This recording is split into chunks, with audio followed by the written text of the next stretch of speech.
प्रणाम सर। प्रशांत, yes sir. चलिए बिना कुछ बात किए हम लोग पढ़ाई शुरू करेंगे। हम लोगों ने कल ब्रह्म समाज का इतिहास देखा था और ब्रह्म समाज से ही एक तरह से भारत में एक नए प्रकार की मानसिकता की शुरुआत देखी जा सकती है। स्टेट ऑफ माइंड चेंज हुआ, इसको हम रेनेसा कह सकते हैं और एक ऐसा रेनेसा कह सकते हैं कि जो अभी भी चल रहा है। तो उस रेनेसा की प्रणाली की प्रक्रिया जो है वो बंगाल से शुरू हुई। बंगाल में राजा राम मोहन राय के बाद या राजा राम मोहन राय की परंपरा में एक नाम और आता है जो आयरलैंड के घड़ी साज है, यानी व्यापारी है। और उनका जो नाम आता है, उनके आंदोलन को यंग आंदोलन कहा जाता है। यद्यपि की बहुत अल्प अवस्था में उनकी मृत्यु हो गई, इसलिए वो अपने काम को बहुत आगे नहीं बढ़ा पाए। तो यहाँ पर डेरेजियो और यंग बंगाल आंदोलन लिखिए।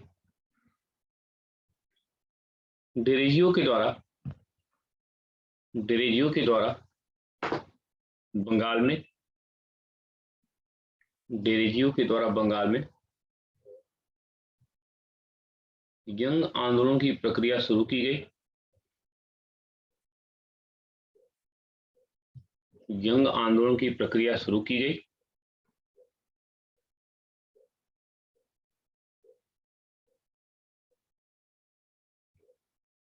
भारत में उनका आगमन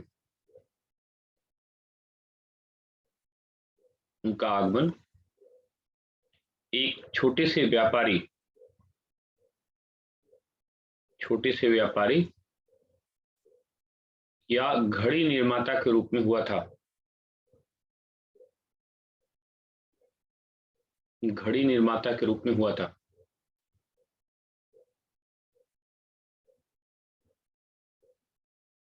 उनके आंदोलन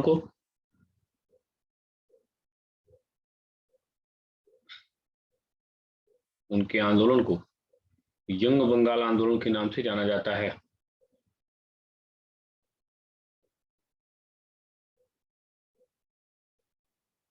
यंग बंगाल आंदोलन के नाम से जाना जाता है।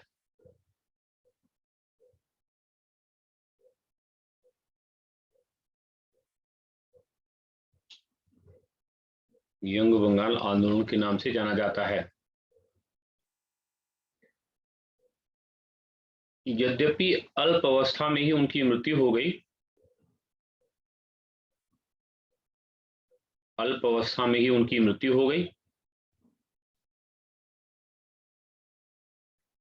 इसीलिए उनका आंदोलन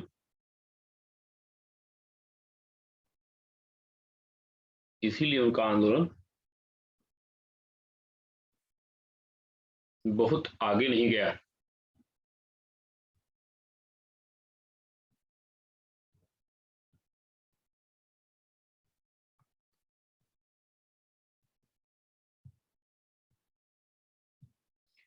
बंगाल की परंपरा को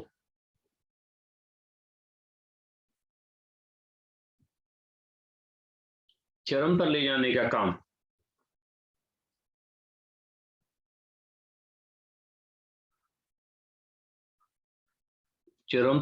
का काम विवेकानंद के द्वारा किया गया।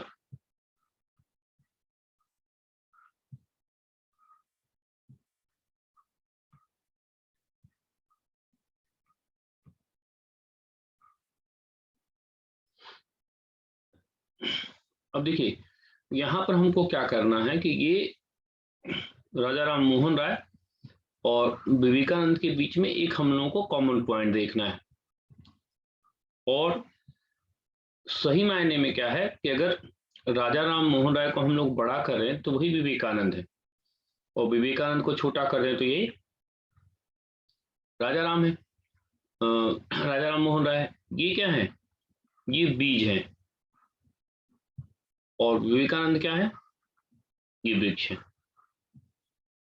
ना। तो ये प्रक्रिया जो होगी वो प्रक्रिया क्या होगी? वो प्रक्रिया होगी, वो स्थूल से सूक्ष्म की ओर जाएगी। स्थूल से सूक्ष्म की ओर जाएंगी। पिता ये भी हैं पिता ये भी है। इनको हम लोग नवजागरण का पिता कहते हैं और इनको हम नव हिंदूवाद का पिता कहते हैं, नियो हिंदुइज्म।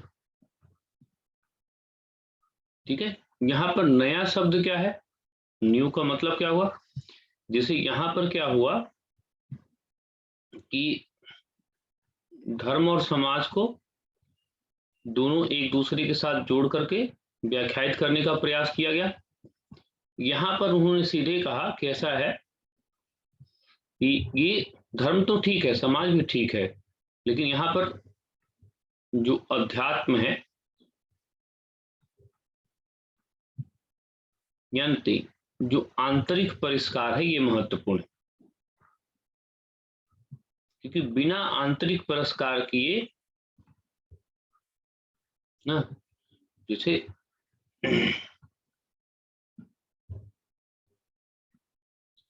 जैसे आपसे कोई पूछे कि सीखना किसको कहते हैं, तो सीखना एक ऐसी प्रक्रिया होती है ना, सीखना का मतलब जाना नहीं, सीखना एक ऐसी प्रक्रिया होती है जिसके माध्यम से क्या है कि जिसके माध्यम से हमारे व्यवहार में कोई अस्थाई परिवर्तन आता है।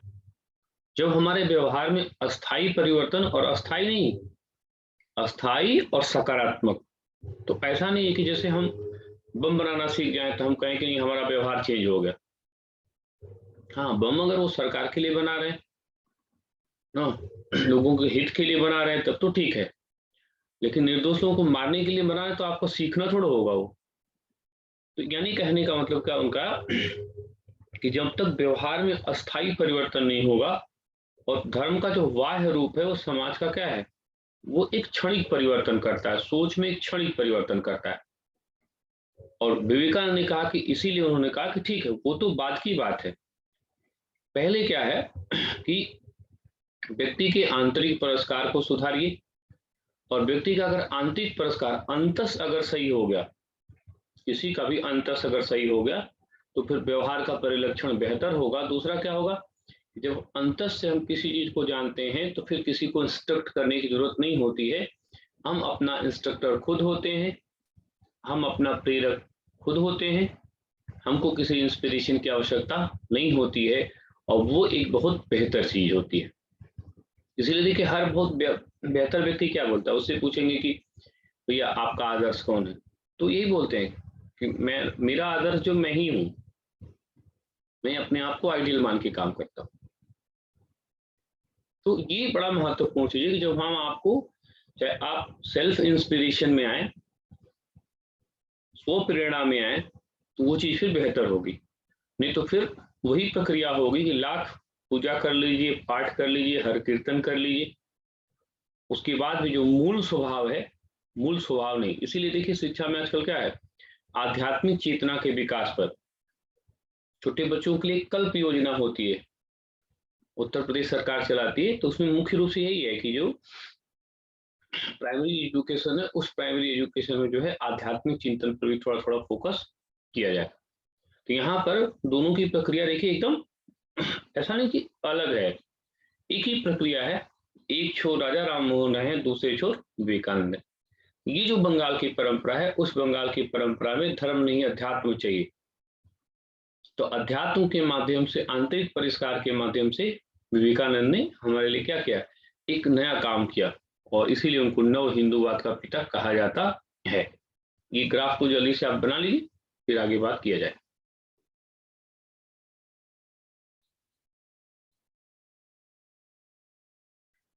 पूछिएगा नव जागरण का पिता कौन है, तो राजा राम मोहन राय।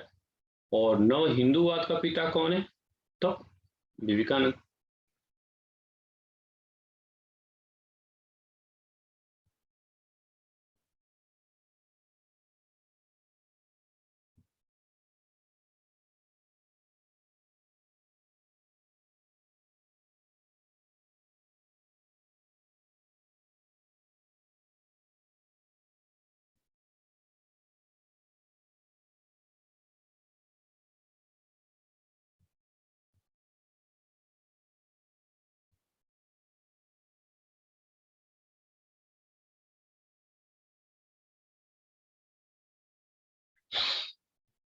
तो मूल विचारधारा आपको समझ में आ गई कि जो विवेकानंद है, इन विवेकानंद की मूल विचारधारा क्या है। अब हम लोग उनको एक तरह से देखने का प्रयास करेंगे, उसमें जो फैक्ट भी समाहित होगा। कॉन्सेप्चुअली आप समझ गए कि हाँ विवेकानंद चाहते क्या हैं और किस रूप में विवेकानंद को हमको समझना है, किस रूप में भी विवेकानंद को ना। तो इसका मतलब यह है कि जब विवेकानंद जैसे इस आंदोलन में आते हैं या पुनर्जागरण आंदोलन आते हैं, तो इनके आंदोलन को क्या कहते हैं, हम दूसरा चरण कहते हैं। अब यहां से आपको ये समझ में आने लगा कि दूसरा चरण हम क्यों कहते हैं, क्योंकि यहाँ पर अब स्पष्ट रूप से घोषणा करेंगे कि मुझे धर्म नहीं, क्या चाहिए, अध्यात्म चाहिए। यही दूसरे चरण की शुरुआत है। यानी प्रक्रिया जो बाहरी थी, उस बाहरी प्रक्रिया को उन्होंने आंतरिक प्रक्रिया के रूप में स्वीकार किया। उसी को बोला गया कि जैसे राजा राम मोहन राय ने जिस परंपरा की शुरुआत की थी, और उन्होंने क्या किया, पुनर्जागरण को धर्म से जोड़कर, और धर्म और सही मायने में क्या है, धर्म के बाहरी तत्व से जोड़कर समझने का प्रयास, समझाने का प्रयास किया। विवेकानंद द्वारा क्या चेंज किया गया, इसको आध्यात्मिक तत्व से जोड़ा गया। इसका मतलब क्या है, ये आंतरिक तत्व से जोड़ा गया, यानी आंतरिक सुधारों पर मुख्य रूप से बल दिया। उनका कहना यही था कि बिना आंतरिक सुधार के बाहर का सुधार होना संभव नहीं है। और इस सुधार के द्वारा उन्होंने मानवतावाद, लोगों के कल्याण की अवधारणा को बल दिया, और इसीलिए इनको नव हिंदूवाद का जनक या हिंदू नेपोलियन के नाम से जाना जाता है। यहाँ पर आप कह सकते हैं कि इससे पहले का जो समाज सुधार था वो अपने मूल स्वरूप में वाह्य था। इस वाह्य स्वरूप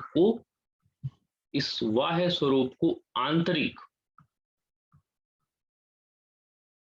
करने का काम विवेकानंद ने किया, और यही कारण है कि इन्हें नव हिंदूवाद का पिता या इनको हिंदू नेपोलियन के रूप में भी जाना जाता है। इस ग्राफ को बस इसी तरह से यहाँ पे बना लीजिए।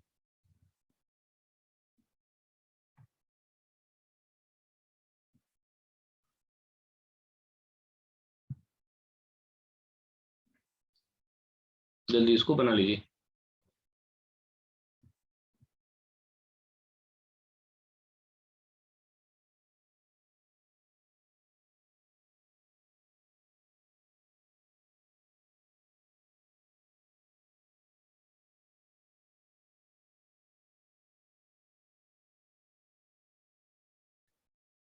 तो यहां से यहां तक बेसिक फोकस हमारा यही था कि हाँ ये समझ लें कि वो है क्या। अब देखिए, जैसे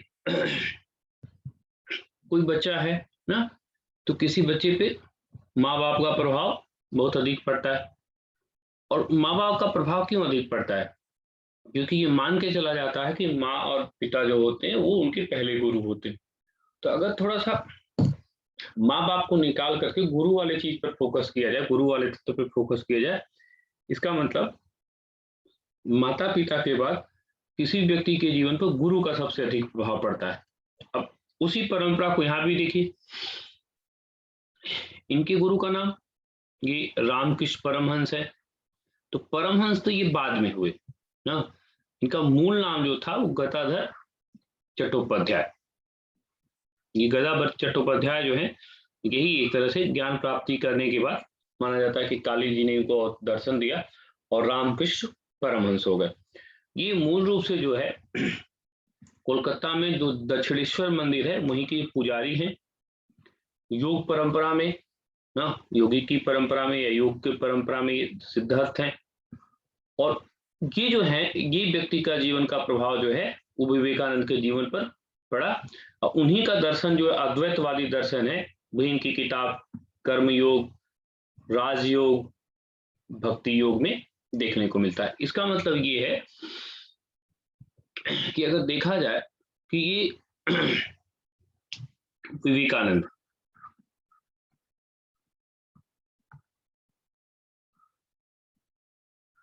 या हम ये कह सकते हैं कि ये जो है वो नरेंद्र नाथ दत्त है। ठीक है, ये नरेंद्रनाथ दत्त जो है इनको विवेकानंद बनाने में रामकृष्ण परमहंस की भूमिका महत्वपूर्ण। रामकृष्ण परमहंस की भूमिका महत्वपूर्ण है। इसका मतलब क्या है, विवेकानंद का आंतरिक तत्व सुधारने में रामकृष्ण परमहंस की भूमिका महत्वपूर्ण है। अगर बाह्य तत्व देखा जाए, अगर बाह्य तत्व का बात करें तो बाह्य तत्व यहां पर क्या है, नाम का परिवर्तन। तो अगर नाम के परिवर्तन की बात कहा जाए तो यहां पर खेतड़ी के महाराज, उन्होंने इनका बाह्य परिवर्तन किया। कब किया था, 1853, जब ये शिकागो में ये जा रहे थे प्रथम विश्व धर्म सम्मेलन में या प्रथम विश्व धर्म संसद में। इसका मतलब ये है कि जो नाम है वो बदलने में खेतड़ी के महाराज का योगदान है, और जो संस्कार है उस संस्कार के बदलने में रामकृष्ण परमहंस की भूमिका जो है महत्वपूर्ण है। और इस रूप में निश्चित रूप से आंतरिक तत्व ही महत्वपूर्ण होता है। निर्णायक प्रभाव जो है रामकृष्ण परमहंस पर पड़ा, और यही कारण है कि जब रामकृष्ण परमहंस मंडली की स्थापना करी भी गई या रामकृष्ण परमहंस की याद में मिशन शुरू भी किया गया 1897 में, तो रामकृष्ण परमहंस के नाम पर ही शुरू भी किया गया। यानी विवेकानंद के जीवन में दो लोगों का महत्वपूर्ण योगदान है, उनका बाह्य सामाजिक सुधार कार्यक्रम खेतड़ी के महाराज से, और आंतरिक तत्व जो है वो रामकृष्ण परमहंस के माध्यम से देखा जा सकता है। इस चीज को यहाँ पे बना लीजिए।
यानी विवेकानंद को निर्मित करने में जो महत्वपूर्ण तत्व हैं उन महत्वपूर्ण तत्वों की भूमिका। अब जो विवेकानंद निर्मित हुए वो एक तत्व है। अब विवेकानंद जो है वो फेमस कैसे हुए, विवेकानंद जो है उनको प्रसिद्धि कैसे मिली। तो विवेकानंद है जो इनको अगर प्रसिद्धि की बात किया जाए विवेकानंद को, तो विवेकानंद को जो प्रसिद्धि मिली वो शिकागो विश्व धर्म सम्मेलन से, ये 1893 में हुआ, शिकागो में हुआ। ये प्रथम विश्व धर्म संसद हुआ, और प्रथम विश्व धर्म संसद में ये विवेकानंद ने भागीदारी किया। मैं ऊपर आपको बता चुका हूं कि इस समय ही जो खेतड़ी के महाराजा हैं इन्हीं के सुझाव पर इनका नाम बदला गया था और ये विवेकानंद रखा गया था। और जो शिकागो धर्म सम्मेलन है, उस शिकागो धर्म सम्मेलन ने क्या किया कि ये विवेकानंद को अंतरराष्ट्रीय स्तर पर उसने ख्याति दिलाई, और अद्वैतवाद का चिंतन वहां से समझ में आया। भारतीय संस्कृति का वहां उन्होंने एक तरह से परचम लहराया, इसीलिए उनको हिंदू नेपोलियन भी कहते हैं। और इसी क्रम में उन्होंने क्या किया, न्यूयॉर्क में वेदांत सोसाइटी का गठन किया 1895। अब थोड़ा एक बात यहां पर समझते हैं हम लोग कि हुआ ये कि ये 1893 में यहां पर सफल होते हैं, ठीक है। अब उनको ये लगने लगा कि यूरोप के लोग और अमेरिका के लोग उनके विचारों से बहुत सहमति हैं, तो इनका ये था कि इनको लगा कि हम इसको अंतरराष्ट्रीय स्तर पर आगे ले जाने का प्रयास करें।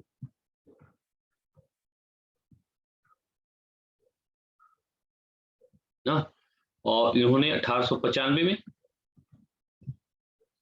न्यूयॉर्क में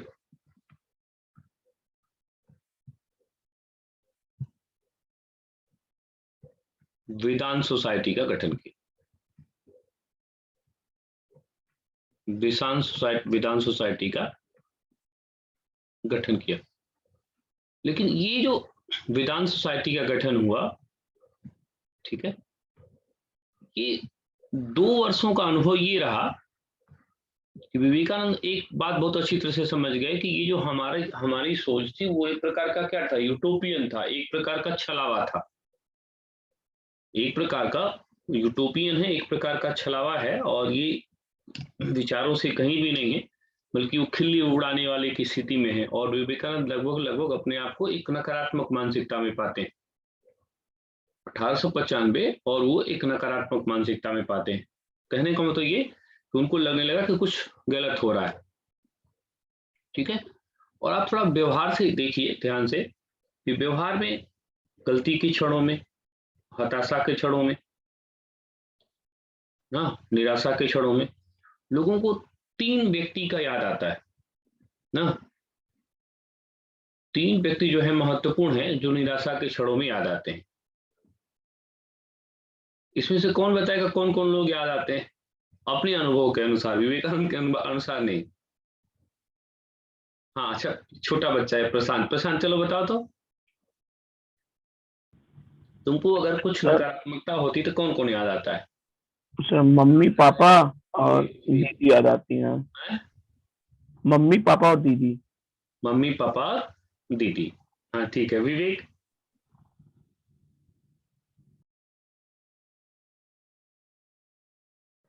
यहाँ पर एक जैसे जेन्युइन बात हो रही है कि हाँ हम परेशान होते हैं तो हमको किसकी किसकी याद आती है? सर पहले नंबर पे माता जी की, दूसरे नंबर पे अपने गुरु जी की, अच्छा ठीक है। और तीसरे नंबर पे घर की, कि एक बार घर चला जाए तो कम से कम चीजें थोड़ा सा कुछ अनुकूल सुकून हो होंगी। जाता है, हाँ निश्चित रूप से सुकून हो जाता है। साक्षी बताओ तो। सर कोई मम्मी पापा। विषय नहीं है, इस पे आप निश्चिंत रूप से बात कर सकते हैं। ये नहीं कि नहीं आप हम जो बोलेंगे वो गलत हो, आप जो बोलेंगे सही होगा। हाँ सर मम्मी पापा ही और टीचर। हाँ एकदम एकदम सही है। व्यवहार से देखेंगे तो ऐसे क्षणों में आप लोगों को सबका बात सही है। ऐसे क्षणों में 3 लोगों की याद आती है जनरली। जैसे आप लोगों ने कहा कि माता पिता की, और पिता से तो कम ही लोगों की पड़ती है, माता की। माता पिता से थोड़ा सम्मान बनाने के लिए कहा जा रहा है, माता जी की याद आती है क्योंकि भाव पक्ष महत्वपूर्ण होता है, तो वहां से माता पिता। दूसरा, ऐसे क्षणों में भारतीय परंपरा में ऐसे क्षणों में लोगों को पत्नी की बहुत याद आती है, जब वो लुट जाते हैं तब। नहीं, चाहे वो चारू दत्त हो, बसंत सेना का प्रकरण हो, चाहे वो सीताराम का प्रकरण हो, चाहे वो सामान्य घरों में हो कि जब सब कुछ बर्बाद हो जाता है तो उनको याद आता है कि नहीं, पत्नी। और तीसरा जो महत्वपूर्ण है वो गुरु। सब लोगों की बात सही है, रियली यही होता ही है, या तो माँ बाप या गुरु। ये 2 साल जो हुआ है ना, ये 2 साल में विवेकानंद को अगर आप ध्यान से पढ़ेंगे तो विवेकानंद का यहाँ से स्लोप निगेटिव रहा है। और विवेकानंद का इन 2 वर्षों में कुछ लोगों से ऐसी संगति भी हुई कि जिन्होंने विवेकानंद को यहाँ नहीं यहाँ रखा ना। और विवेकानंद को भी लगने लगा कि अरे ये तो बहुत अच्छी बात है, बहुत अच्छी बात है। और फिर विवेकानंद ने अनुभव किया कि ये तो सारा छलावा है, ये तो सारा यूटोपियन है, यूरोपीय हमारी बात सुनते नहीं, हमारी बात का मजाक उड़ा रहे हैं। मैंने अभी कहा कि निराशा के क्षणों में लोगों को माता पिता, पत्नी और गुरु। रियल में अगर देखेंगे ना, माता पिता, पत्नी और गुरु, ये तीनों गुरु होते ही हैं। ये तीनों ही गुरु होते हैं। माता पिता भी आपके गुरु हैं, पहले गुरु वही है, और दूसरा गुरु पत्नी, और तीसरा तो गुरु गुरु है। रियल में सही मायने में यही तीनों है। इसीलिए देखिए ज्यादातर संस्थाओं का गठन, लगभग इन्हीं संस्थाओं का गठन, घरों के ऊपर नाम लिखा रहता है, ना, आश्रम के ऊपर नाम लिखा। तो ये तीनों लोगों की भूमिका महत्वपूर्ण है। यहाँ पर उनको सीधी सी बात है, उनके जीवन पे गुरु का उनका बहुत प्रभाव है। इसको क्रम से समझिए। क्रम से समझने से एक फायदा और होगा कि आपसे कभी डेट वगैरह पूछेगा तो आप एकदम कॉन्सेप्चुअली क्लियर रहेंगे कि 93 में गठन हुआ, फिर वो बाहर गए, लेकिन बाहर को उनको समझ में आ गया कि ये एक प्रकार का क्या है, यूटोपिया है। अब 97 में उनको देखिए गुरु की याद आ गई। उनको लग गया कि नहीं, ये जो चीज हो रही है वो सही नहीं है, और अपने उन्होंने गुरु की याद में ही रामकृष्ण मठ की स्थापना की।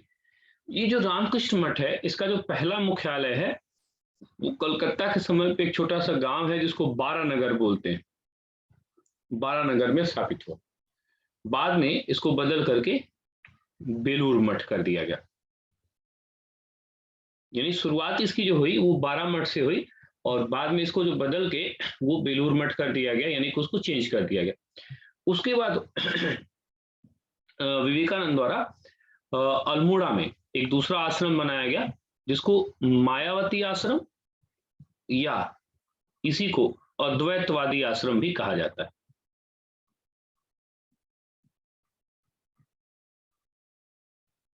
अद्वैतवादी आश्रम, इनका जो दर्शन है वो दर्शन भी मुख्य रूप से क्या है, अद्वैतवादी दर्शन ही माना जाता है।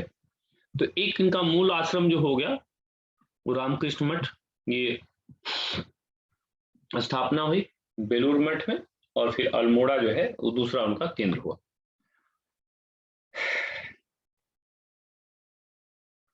अभी विचार पे इनके थोड़ा हम लोग और आएंगे, थोड़ा सा एक फैक्चुअल में आइए। विवेकानंद साहित्य, तो विवेकानंद साहित्य एक तो गुरु का उनके प्रभाव है।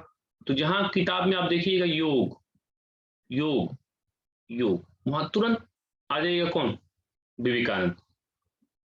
कर्मयोग, राजयोग, ना, भक्ति योग। फिर एक इनकी किताब है मैं समाजवादी क्यों हूं।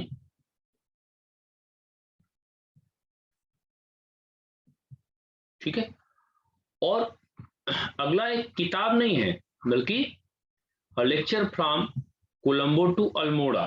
इसके ब्रैकेट में लिखिए, यह विवेकानंद के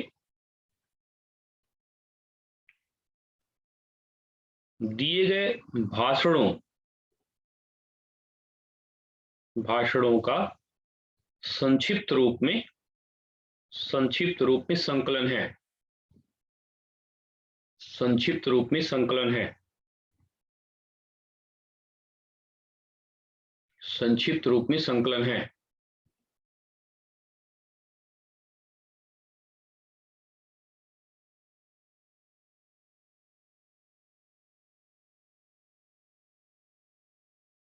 संक्षिप्त रूप में संकलन है।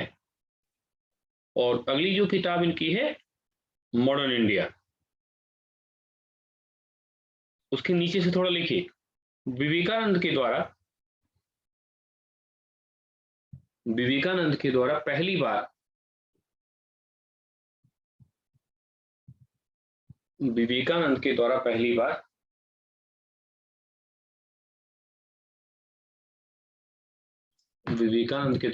बार मध्यम वर्ग की शक्ति को समझा गया। मध्यम वर्ग की शक्ति को समझा गया।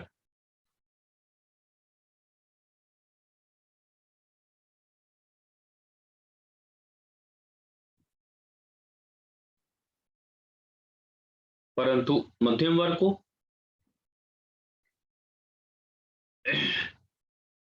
इस रूप में भी देखा गया कि यह मध्यम वर्ग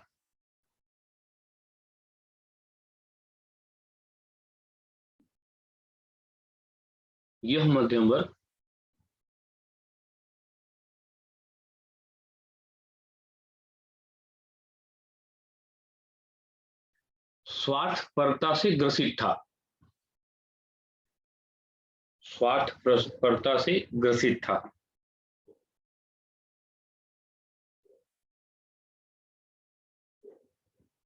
इसीलिए विवेकानंद के द्वारा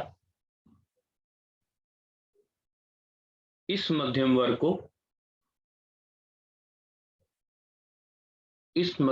को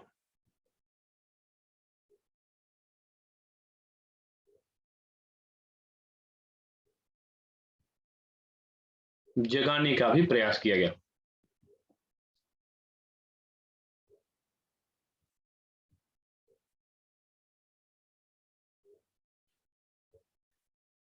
देखिए, दोनों चीजें हैं।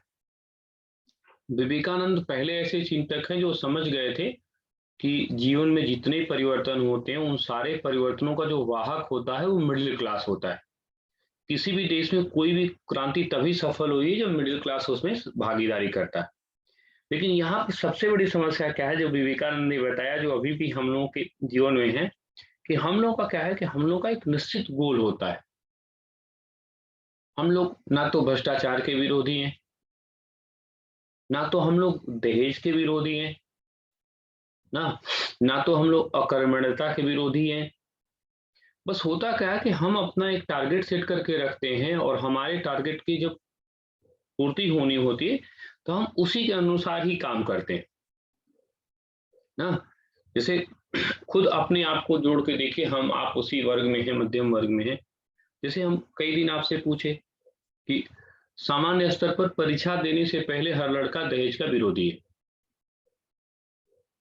लेकिन परीक्षा देने के बाद कितने लोग ऐसे हैं कि जो दहेज के विरोधी है। परीक्षा देने से पहले, सिलेक्शन से पहले हम लोग क्या करते हैं, हम भ्रष्टाचार का विरोधी हैं, सिस्टम का। हम कहते हैं ना कि जैसे कोई 10 मिनट नहीं आया किसी ऑफिस में तो हम कहते हैं बताइए क्या इनका सिस्टम है, 10 बज गया ये नहीं आए, ऐसी सरकारी कर्मचारी 50 गुस्सा आ जाएगा।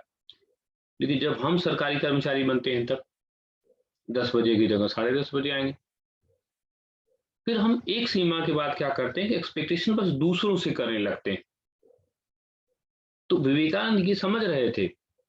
दूसरा क्या है, मध्यम वर्ग में निगेटिविटी बहुत है। कैसे निगेटिविटी है, क्यों हम ये कह रहे हैं निगेटिविटी? मध्यम वर्ग में आज भी, जैसे आपको कोई प्रश्न आता है कि विश्व में सबसे पहले कहाँ शुरू हुआ और आपको उस प्रश्न का उत्तर नहीं आ रहा है, सीधे सीधे नहीं आ रहा है कि हाँ इस प्रश्न का उत्तर हमारा क्या होगा, क्या होना चाहिए। तो पहला काम हम क्या करते हैं कि जब ऑप्शंस दिया रहता है तो पहला काम ये करते हैं कि एक ऑप्शन भारत रहता है तो हम भारत को निकाल के रख देते हैं कि कोई अगर अच्छी चीज है तो भारत में पहले कैसे हुई होगी। वो प्रश्न का उत्तर में समस्या नहीं है ना, हमारे दिमाग में समस्या है कि अगर कोई चीज है और भारत में है तो अच्छी कैसे हो सकती। अब आप खुद सोचिए कि आप खुद ही मान के चल रहे हैं कि नहीं कुछ अच्छा चीज भारत में नहीं हो सकता है तो कैसे होगा ना। गणित मुझको एक रूप में बहुत अच्छा सब्जेक्ट लगता है, इसलिए अच्छा सब्जेक्ट लगता है, लगाने के लिए छोड़ दीजिए उसको। गणित ऑप्टिमिस्टिक सब्जेक्ट है। गणित में एक लड़के को कुछ नहीं आता है, एक टीचर को कुछ नहीं आता है, तुरंत तो पहला काम क्या करता है, माना लट्ठा की लंबाई x है, उसको नहीं मालूम है लट्ठा कितना डूबा हुआ है, पानी में कितना है, कितना बाहर है, लट्ठा तिरछा रखा है कि बड़ा रखा है कि छोटा रखा है, उस पर बंदर चढ़ा है कि मेढक चढ़ा ना। तुरंत वो मैथमेटिक्स क्या करती है, उसकी सबसे अच्छी चीज क्या है कि तुरंत ये मान लेती है कि मैं इसको लगाऊंगा और माना x मान लेती है। वो नहीं जानती माना x क्या है, आज तक हम भी नहीं जानते माना x क्या है, आप भी नहीं जानते। लेकिन वो क्या है, x जो है वो हिंग्स बोसान की तरह काम करता है, भगवान की तरह काम करता है, फिर एक दिन लट्ठे की लंबाई भी निकलती है। तो अब ये है कि ये जो मिडिल क्लास है पहले ही मान लेता है भारत सुधरेगा नहीं, यहाँ के लोग सुधरेंगे नहीं। पहली बात ये कि आप नहीं सुधरेंगे उसकी भी आपकी एक जिम्मेदारी है। आईआईटी का पढ़ा हुआ लड़का, आईआईटी का प्रोडक्ट लड़का, और एक दिन इसी देश के लिए कहता है कि भारत रहने लायक नहीं है, यहाँ पर कुछ ठीक नहीं है। उसको ये सोचना चाहिए कि अगर भारत रहने लायक नहीं है, यहाँ पर कोई चीज ठीक नहीं है, और वही लड़का एक बार दम्भ भरता है, आप उससे कुछ बोलेंगे मजाक नहीं, हम आईआईटी के प्रोडक्ट हैं। थोड़ा ठंडे दिमाग से सोचिए, वो आईआईटी कहाँ के आईआईटी क्या प्रोडक्ट है? ये मध्यम वर्ग है कि जब उसके स्वार्थ की बात आई तो वो कहेगा कि मैं आईआईटी का प्रोडक्ट हूं, और जब राष्ट्र की बात आई तो कैलिफोर्निया यूनिवर्सिटी खोजेगा। नासा में मोर देन 60% से अधिक भारत के लोग काम करते हैं। अब आपका एक तर्क ये है ना, लोगों का ये तर्क है कि वहां ज्यादा पैसा मिलता है तब तो लोग काम करते हैं। ठीक है, तो ऐसा नहीं है। क्या कलाम जी को अमेरिका से और फ्रांस से कम 20 बार ऑफर नहीं आया वैज्ञानिक के रूप में कि आप आइए यहाँ, इसको ज्वाइन करिए, नासा को ज्वाइन करिए, फ्रेंच सोसाइटी को ज्वाइन करिए। पैसा बड़े लोगों से का विचार आप पढ़िए, पैसा एक सीमा तक हमारे लिए पैसा आवश्यक है, और एक सीमा के बाद पैसे का कोई मतलब नहीं है ना। कि मेरी बात अगर नहीं भी मानिए तो ये कथन किसका है? लक्ष्मी निवास मित्तल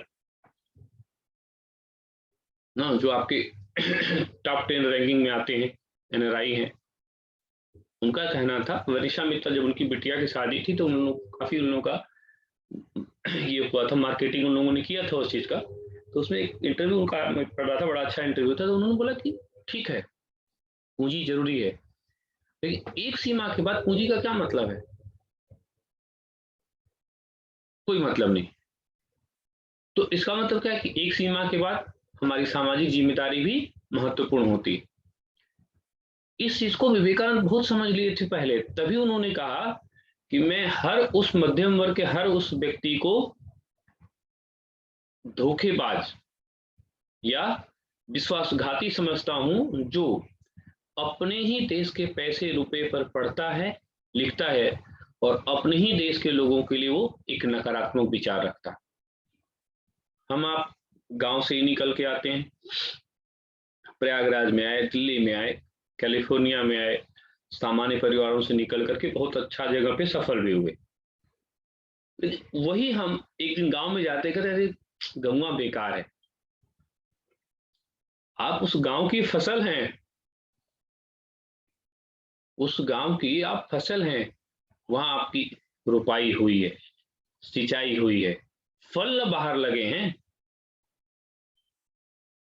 बाहर फल लगे, ये आपको सोचना पड़ेगा, विचारना पड़ेगा। और थोड़ा सा सुख सुविधा के लिए आप तुरंत ठीक है, जो गांव में कमी रह गई है वो जिम्मेदारी उस मिडिल क्लास की है, कि उस मिडिल क्लास की जिम्मेदारी जो है उसको, कि वहां जो अगर निगेटिव कुछ है, कुछ गड़बड़ है, तो उसको क्या करे, वो जो है उसको दूर करे। और इसीलिए जो सुधार है, ऐसा नहीं कि सुधार पहले से नहीं हुआ है, बहुत सुधार हुए हैं, लेकिन जो अपेक्षित है नहीं होते। इसलिए कि कभी कभी तो लगता है कि पढ़ना लिखना वैचारिक संघर्ष करना कुछ नहीं मतलब है, क्योंकि सबको वही करना है, सिलेक्शन ले लेगा, भ्रष्टाचार करेगा, नकारात्मक चीजों को अपना जीवन का आधार बनाएगा ना।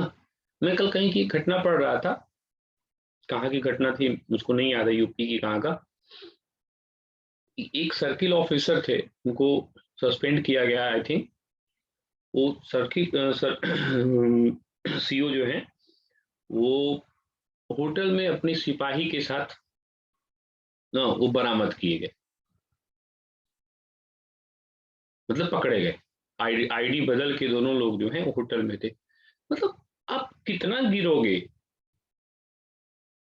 आपको किस चीज की कमी है? आपके पास सामाजिक पद है, आपकी प्रतिष्ठा है ना, आपका अपना एक परिवार है, तो आप अपने अपना एक लिमिट बनाइए ना। मिडिल क्लास की यही समस्या है कि मिडिल क्लास क्या होता है, एक एक सीमा के बाद भूला जाता है कि मैं क्या हूं,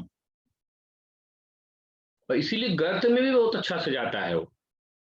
लेकिन ये भी है कि इस पर बातचीत करना इसलिए जरूरी है कि बिना इस मिडिल क्लास की क्रांति होगी भी नहीं। सही मायने में हमारे आपके लिए ही विवेकानंद ने बोला है क्या, टारगेट सेट करो, लक्ष्य बनाओ, उठो, जागो, भागो। अब तब तक भागो जब तक लक्ष्य की प्राप्ति न हो जाए, लेकिन सबसे पहले क्या है, लक्ष्य बनाओ। आपका लक्ष्य क्या है? क्योंकि अगर लक्ष्य भी नहीं बनेगा तो मिडिल क्लास आजकल का क्या है, बहुत कंफ्यूज है। वो लड़का इंटर पास हुआ, इंटर पास हो इतना कंफ्यूजन होता है। चलिए, उसका एक दोस्त एयर होस्टेस में जा रही है वो लड़की, तो वो भी सोचेगी हम भी चले जाएंगे एयर होस्टेस में। दूसरा वाला वो बीए करके बीएड करेगी तो सोचे बीएड कर ले। हाँ, तीसरी वाली उसकी वो मेडिकल कॉलेज में जाने की सोच रही है तो वो भी कर ले। मतलब एक वहां पर जाकर इतना कंफ्यूज है, इतना कंफ्यूज है कि समझ भी नहीं उसको आता क्या करे। और अंत में फिर ऐसे ऐसे डिसीजन होते हैं। कभी मैं एक बात आपसे शेयर कर रहा हूँ, उस चीज को समझने का प्रयास करिए। कभी कभी इस तरह के निर्णय होते हैं कि हम इंटर के बाद इंजीनियरिंग करते हैं और इंजीनियरिंग के बाद आकर के बीटीसी करते हैं, इंजीनियरिंग के बाद आकर के बीटीसी करते हैं, बीएड करते हैं। तो इंजीनियरिंग के बाद आकर के बीएड करेंगे, बीटीसी करेंगे, क्या क्या चाहते हैं हम। एक बार की लिस्ट मैंने देखा था इलाहाबाद में, बीटीसी में कुल 600 सीटें थी। 600 सीटों में 375 सीटें जो थी वो इंजीनियरिंग वाले और बीसीए वालों की थी। तो इसका मतलब ये मिडिल क्लास कंफ्यूज बड़ा जबरदस्त है। ये मिडिल क्लास उसको समझ में नहीं आता क्या करें। एक लास्ट में एक उदाहरण देकर छोड़ रहे हैं। ये सबसे अधिक ना, ये आजकल जो तथाकथित प्रेम ओम की प्रवृत्ति है ये मिडिल क्लास में ही है। वो डिसाइड ही नहीं कर पा रहे हैं कि किससे, एक से प्रेम करें, दो से करें, तीन से करें, चार से करें, पांच से करें, छह से करें, सात से करें, कितना से करें। और अंत में पता चला क्या है, इसीलिए ये मिडिल क्लास आज की डेट में सबसे अधिक तनाव में। आज के मिडिल क्लास की सबसे बड़ी विशेषता क्या है, इसको तनाव किसी ने दिया नहीं है,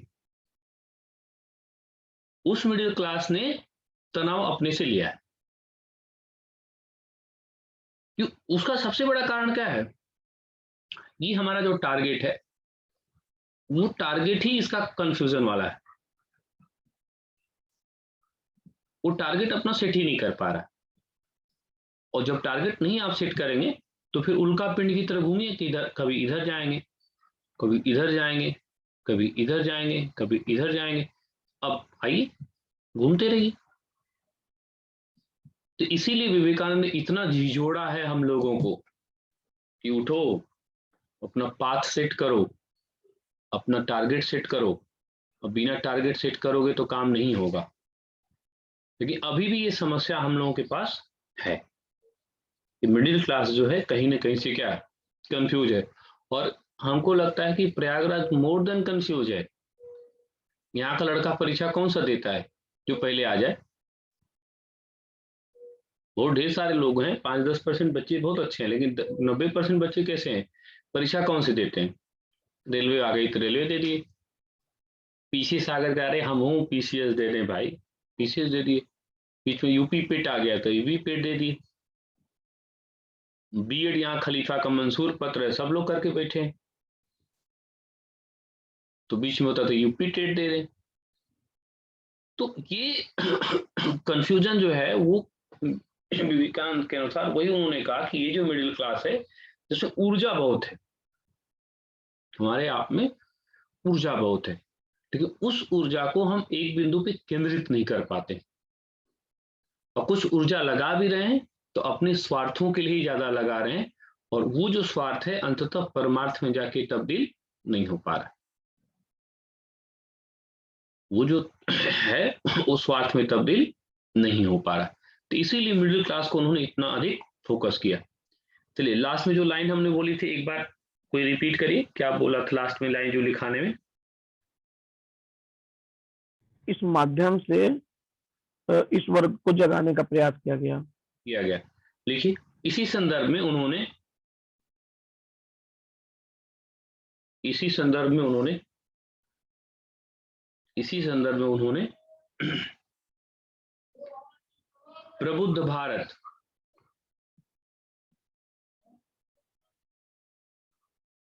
भारत तथा उद्बोधन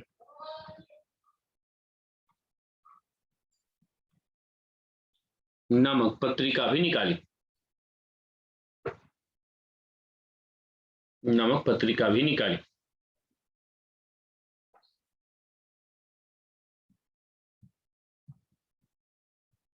नामक पत्रिका भी निकाली।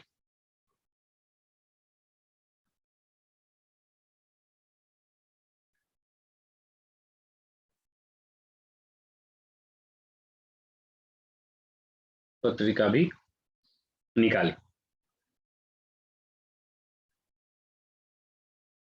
जैसे ज्ञान और बोध में क्या अंतर होता है कि ज्ञान जो होता है बाहरी प्रक्रिया है ना, ज्ञान जो है बाहरी प्रक्रिया है। तो आज के समय में ज्ञान की समस्या नहीं है, ज्ञान का तो भंडार हो गया, सूचनाओं का भंडार हो गया है, ज्ञान सबके पास बहुत अधिक हो गया। बोध किसको कहते हैं? बोध कहते हैं बोध कहते हैं आंतरिक परिष्कार की अवस्था या विवेक की स्थिति, यानी सही और गलत का निर्णय ना। ज्ञान का भंडार है लोगों के पास, लेकिन जो आंतरिक परिष्कार है, जो विवेक है, वो विवेक 100 ज्ञानी तो आपको 100 मिल जाएंगे, लेकिन नीर क्षीर का अंतर करने वाला, जीवन को संतुलित करने वाला विवेकवान प्राणी, ये संख्या कम है। तो बोध जो है वो आंतरिक ज्ञान की अवस्था होती है। बोध जो होता है आंतरिक, मतलब इतना कंफ्यूज है हम लोग, इतना कंफ्यूज है। मैं बात वही कर रहा था मिडिल क्लास की कि मैंने एक आध बार आपसे शेयर भी किया था। एक मिनट,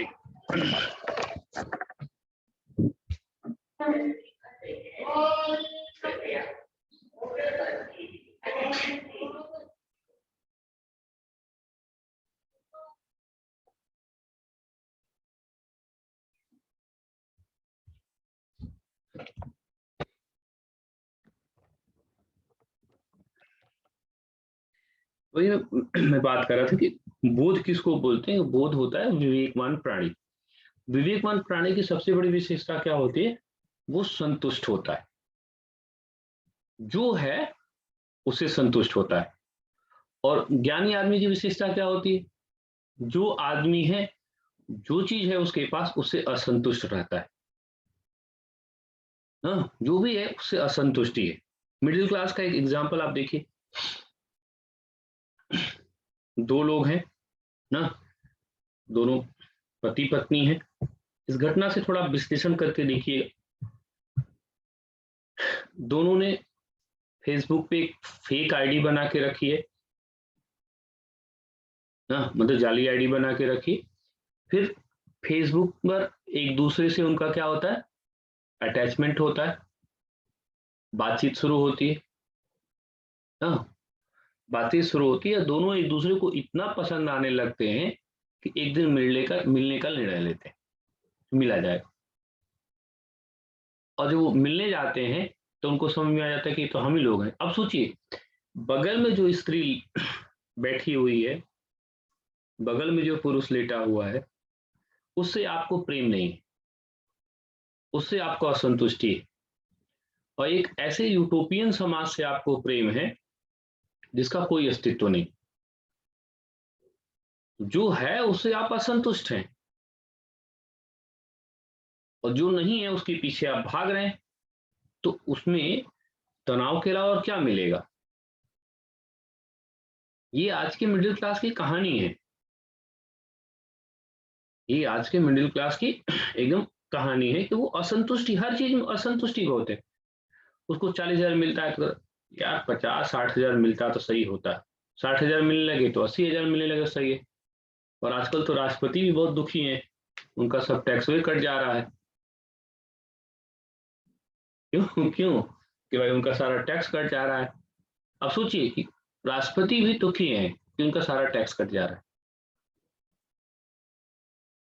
ये बात पैसे की नहीं, बात स्वभाव की है, आंतरिक परिष्कार नहीं है। तो ये जो आंतरिक परिष्कार है वही तो इसलिए उन्होंने कहा, उन्होंने ज्ञान वाली बात नहीं कहा, उन्होंने कि आप बोध का मतलब आप चीजों को समझना शुरू करिए और अपने अनुसार समझने का हुनर आप में आने लगे। तो यहाँ से जो बंगाल की परंपरा है, वो बंगाल की परंपरा देखिए तो वो चरम पर पहुंची। अब थोड़ा सा आगे बढ़ते हैं। अब देखिए, अगर हम लोग मैप के थ्रू देखें समाज सुधार की प्रक्रिया को, तो ये जो समाज सुधार की प्रक्रिया है, ये बंगाल से परंपरा शुरू हुई। ये बंगाल की परंपरा है, यहां शुरू हुई। बंगाल की परंपरा से ये बिहार आएगी, यूपी आएगी। अब यहां एक चीज ध्यान दे लीजिए, यूपी और बिहार में कोई भी समाज सुधार की जो प्रक्रिया है वो बहुत सफल नहीं होने जा रही है। हाँ, इसलिए भी नहीं सफल होने जा रही है कि यूपी बिहार में मूल संस्कृति का विकास हुआ है, और यूपी बिहार वाले सुधरने वाले नहीं, सुधार देते हैं बहुत लोगों को ना। जैसे लालू यादव जी थे, तो एक बार बड़ा बहुत अच्छा चुटकुला खूब मार्केट में प्रचलन में आया था कि जापान के प्रधानमंत्री से बिहार की भेंट हुई, तो उन्होंने कहा, लालू जी आप बिहार हमको दे दीजिए, हम बिहार को 10 साल में जापान बना देंगे। तो उन्होंने कहा कि ठीक है, आप जापान को दीजिए, हम 2 दिन में उसको बिहार बना देंगे ना। क्योंकि मूल क्षेत्र है ना, संस्कृतियों का क्षेत्र, तो अपने पे अहम बहुत है, अपने पे अहम बहुत है, बहुत अधिक सुधार होगी नहीं। और चूंकि धर्म वगैरह से जुड़ाव भी बहुत अधिक है, तो इसीलिए देखिए पूर्वांचल में क्या होता है, आज भी पूर्वांचल में जो विकास की प्रक्रिया है वो बहुत स्लो है। इसलिए कि अगर आप कोई नया काम करना शुरू करेंगे, नया काम करेंगे, तो लोग हमेशा, होता क्या ना कि 2 कदम आगे चलते हैं तो पीछे पीछे देखने का प्रयास करते हैं कि कोई क्या कहेगा। और जिस समाज में ये परंपरा रहेगी कोई क्या कहेगा, तो सीधी सी बात है वो समाज बहुत अधिक आगे जाने का संभावना नहीं होगी।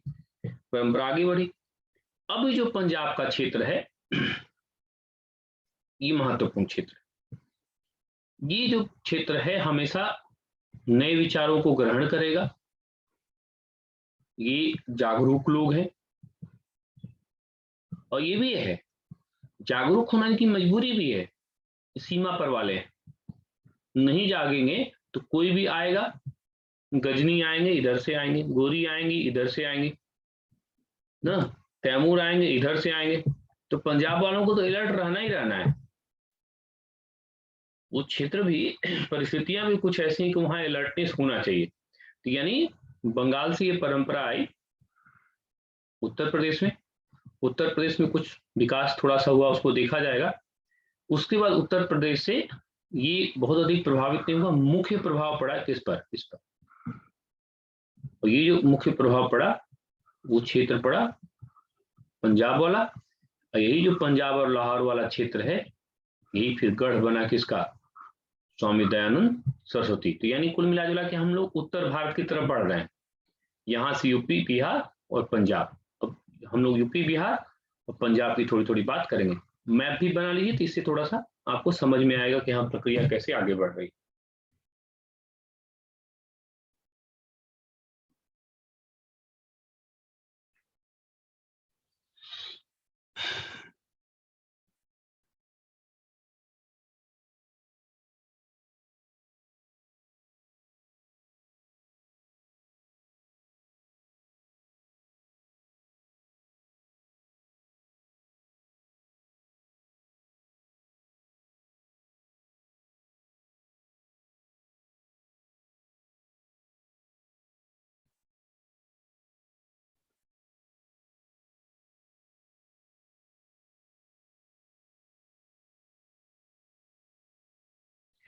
अब देखिए, उत्तर प्रदेश बिहार में बहुत अधिक सुधार तो नहीं होंगे। यहाँ पर 3 जो है महत्वपूर्ण सेंटर हैं, उन पर थोड़ी थोड़ी सी हम लोग चर्चा कर लेते हैं।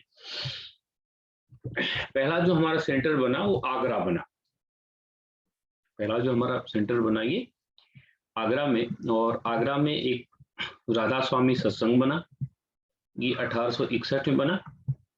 और इसके जो मुख्य संत हैं वो शिवदयाल साहिब, और सामान्य जनता में इनको जो है तुलसी राम के नाम से जाना जाता है। यानी आगरा में राधा स्वामी सत्संग की स्थापना 1861 में शिवदयाल साहिब के नाम से हुआ। और ये एक प्रकार का क्या है, एक प्रकार का यहां पर आप ब्रैकेट में लिख लीजिए राधा स्वामी सत्संग, राधा स्वामी सत्संग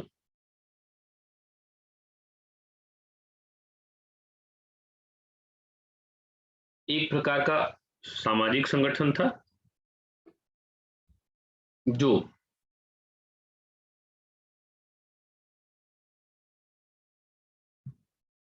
धर्म के माध्यम से बाह्य कर्मों के सुधार के लिए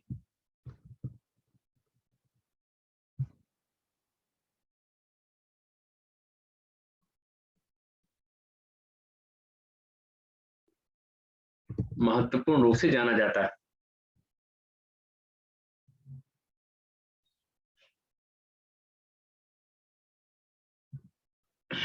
इसके बाद देखिए दूसरा सेंटर जो है वो प्रयागराज बना, इलाहाबाद बना, एक सेवा समिति बनी।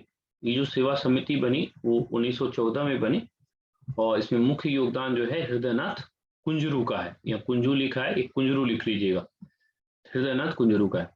दूसरा जो है एक बॉयज स्काउट एसोसिएशन बना, ये स्कूटर नहीं स्काउट है, तो ये बॉयज स्काउट एसोसिएशन बना 1914 में और इसमें मुख्य योगदान श्री राम वाजपेयी का है। तो ये दोनों संगठन 14 में ही बने हैं। यहाँ पर हृदयनाथ कुंजरू हैं और यहाँ पर श्री राम वाजपेयी हैं। थोड़ी सी हम बात करते हैं, आपको थोड़ा सा बात करते हैं बॉयज स्काउट एसोसिएशन की। तो ये स्काउट एसोसिएशन एक तरह से प्रशिक्षण कार्यक्रम है। तो विश्व स्तर पर इसको बेडेन पावेल ने शुरू किया था। इसको सुन लीजिए, मैं थोड़ी सी चीजें जो जरूरत होगी उसको लिखा भी देंगे। तो विश्व स्तर पे क्या हुआ कि बेडेन पावेल ने ये प्रशिक्षण कार्यक्रम बच्चों के लिए शुरू कराया, ठीक है। लेकिन बेडेन पावेल ने ये कहा कि जो उपनिवेशवाद की जनता है, उपनिवेशवाद की जनता को ये करने का अधिकार नहीं है, और उन्होंने उपनिवेशवादी देश को, जैसे भारत है, उसको उसमें से अलग कर दिया। अब उसको भारत के लोगों ने एक चैलेंज के रूप में लिया और उसी का एक प्रतिरोध में, एक रिएक्शन में ना, एक न्यूटन के थर्ड लॉ ऑफ मोशन की प्रक्रिया के अनुसार उसी के रिएक्शन में भारत में बॉयज स्काउट एसोसिएशन बना। तो जो काम विश्व स्तर पर बेडेन पावेल ने किया, उसी के बेडेन पावेल ने किया, लेकिन उन्होंने उसको उपनिवेशवाद की जनता को उसमें शामिल नहीं किया। अतः उपनिवेशवाद की जनता को शामिल करने के लिए देसी प्रयास किया गया। श्री राम वाजपेयी के द्वारा बॉयज स्काउट एसोसिएशन की स्थापना की गई। तो ये जो स्काउट एसोसिएशन है की गई थी, इसके नीचे यहां से आप थोड़ा सा लिख लीजिए। विश्व स्तर पर स्काउट एसोसिएशन की स्थापना, विश्व स्तर पर स्काउट एसोसिएशन की स्थापना, स्काउट एसोसिएशन की स्थापना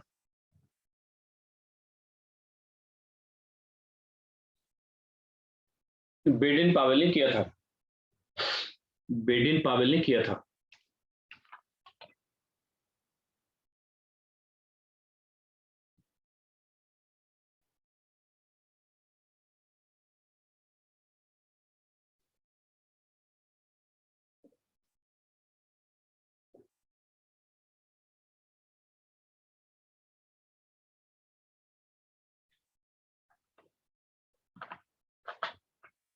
बेडेन पावेल ने किया था।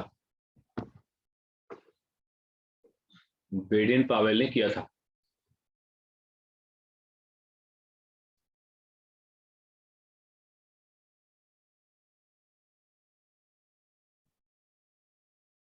परंतु उन्होंने इसमें उपनिवेशवाद की जनता को शामिल नहीं किया था।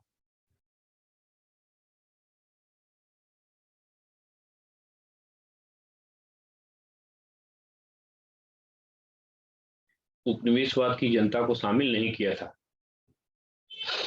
इसी की प्रतिक्रिया में बॉयज स्काउट एसोसिएशन की स्थापना हुई।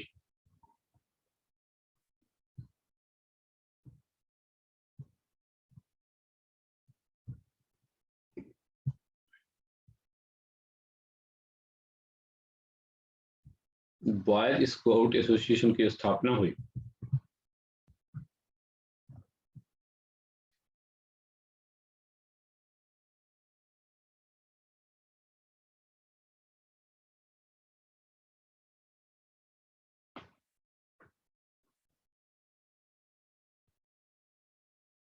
फिर देखिए वाराणसी भी सेंटर रहा, लेकिन वहां पर धार्मिक सुधार कार्यक्रम जो है वो सामाजिक सुधार कार्यक्रम नहीं था, धार्मिक सुधार आंदोलन नहीं था, इसलिए ज्यादा उसका प्रभाव नहीं पड़ा। अब देखिए जैसे अभी हम लोग बात कर रहे थे यूपी बिहार की, तो यूपी बिहार में हम लोग पहुंच गए ना, और यूपी बिहार में बहुत अधिक सुधार नहीं हुआ। यूपी बिहार से जो ये प्रक्रिया हुई, ये पहुंची उत्तर पश्चिम प्रांत में। थोड़ा सा इसको समझते हैं।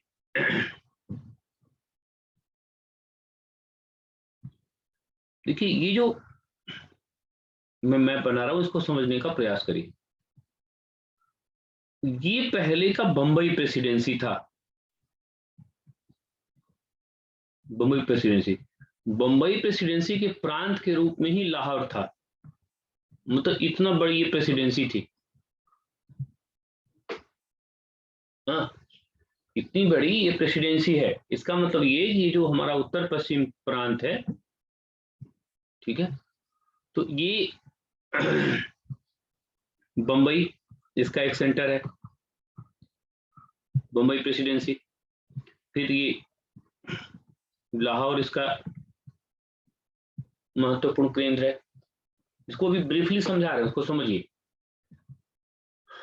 बंबई में देखिए आर्य समाज की स्थापना हुई।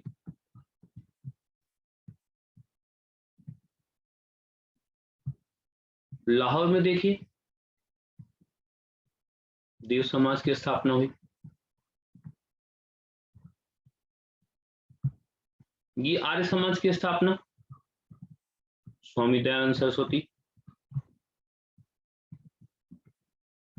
वेद समाज की स्थापना शिवनारायण अग्निहोत्री।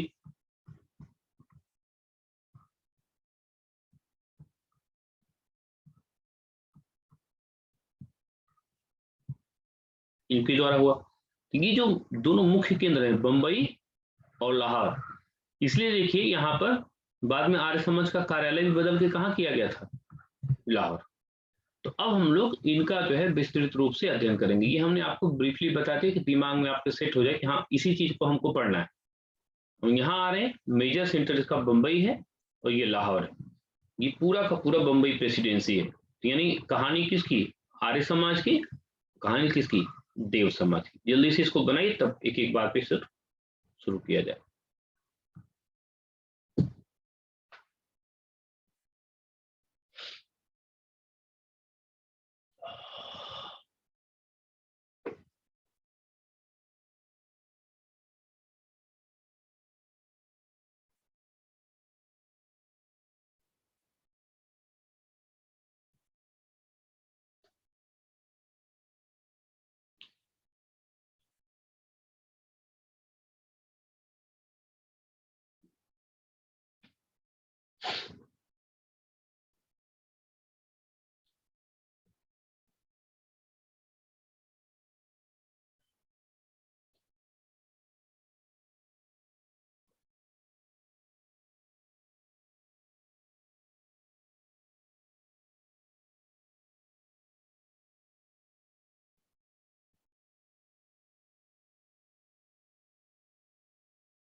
अब इसका मतलब हम लोग को उत्तर पश्चिम भारत में क्या क्या हुआ, कैसे कैसे हुआ, उन प्रक्रिया को थोड़ा थोड़ा देखना है। चलिए, उत्तर पश्चिम भारत में पहले हम लोग बात करते हैं किसकी, स्वामी दयानंद सरस्वती की।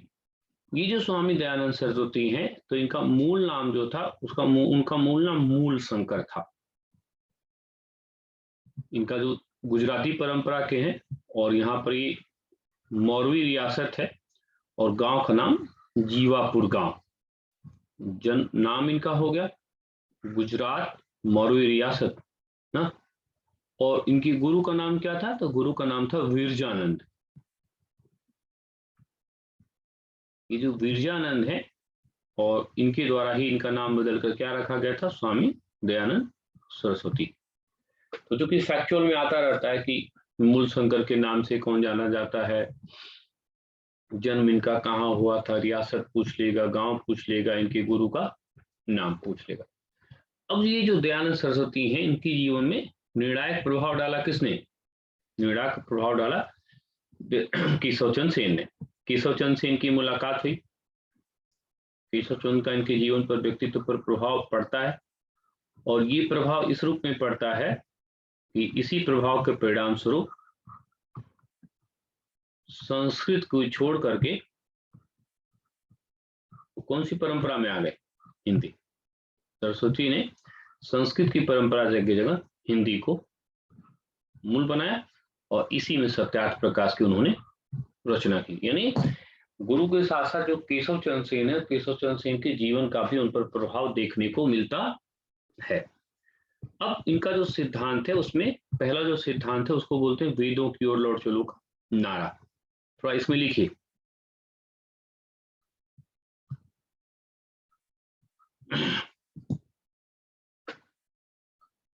स्वामी दयानंद सरस्वती के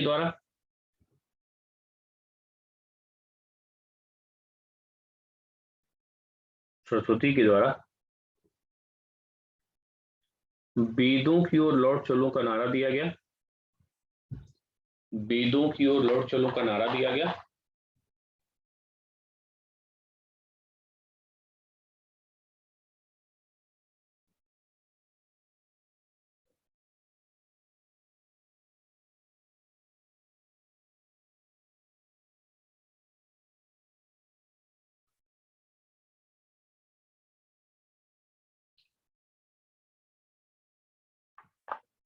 का नारा दिया गया,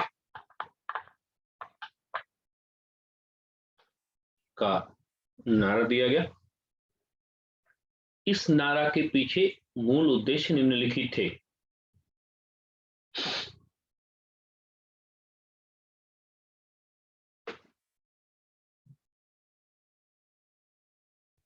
निम्नलिखित थे, यानी यहां पर हम लोग ये विचार करेंगे कि ये जो नारा दिया उन्होंने, वो नारा क्यों दिया। तो इसका सबसे बड़ा कारण क्या था कि जो वेदों की ओर लौट चलो, इसका मतलब कि जो वैदिक समाज है, वैदिक समाज की तरफ आ जाओ। तो वैदिक समाज में सबसे महत्वपूर्ण चीज क्या था कि वैदिक समाज में एकता के तत्व थे, कर्मवाद की मानसिकता थी, और बौद्धिक स्तर पर जो स्टेट ऑफ माइंड है वो एक सकारात्मक प्रकार का वहां पर दिखाया जा सकता है। तो चूंकि वैदिक समाज की बात करेंगे तो फिर एकता की बात आ जाएगी, कर्मवाद की बात आ जाएगी, फिर स्टेट ऑफ माइंड चेंज होगा। दूसरा क्या होता है कि हर देश में ये इतिहास रहा है कि जब जब वो उपनिवेशवाद की कैटेगरी में गए या किसी समस्या में गए, तो उपनिवेशवाद की कैटेगरी में जहां भी गए तो वहां पर एक आंदोलन होता है जिसको बोलते हैं पुनरुत्थानवादी आंदोलन।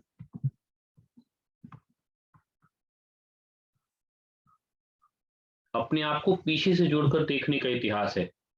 ऐसा करने से क्या फायदा मिलता है? ऐसा करना ऊर्जा के प्रतीक के रूप में है, ऊर्जा के प्रतीक के रूप में है। हम क्या करता है, अतीत हमको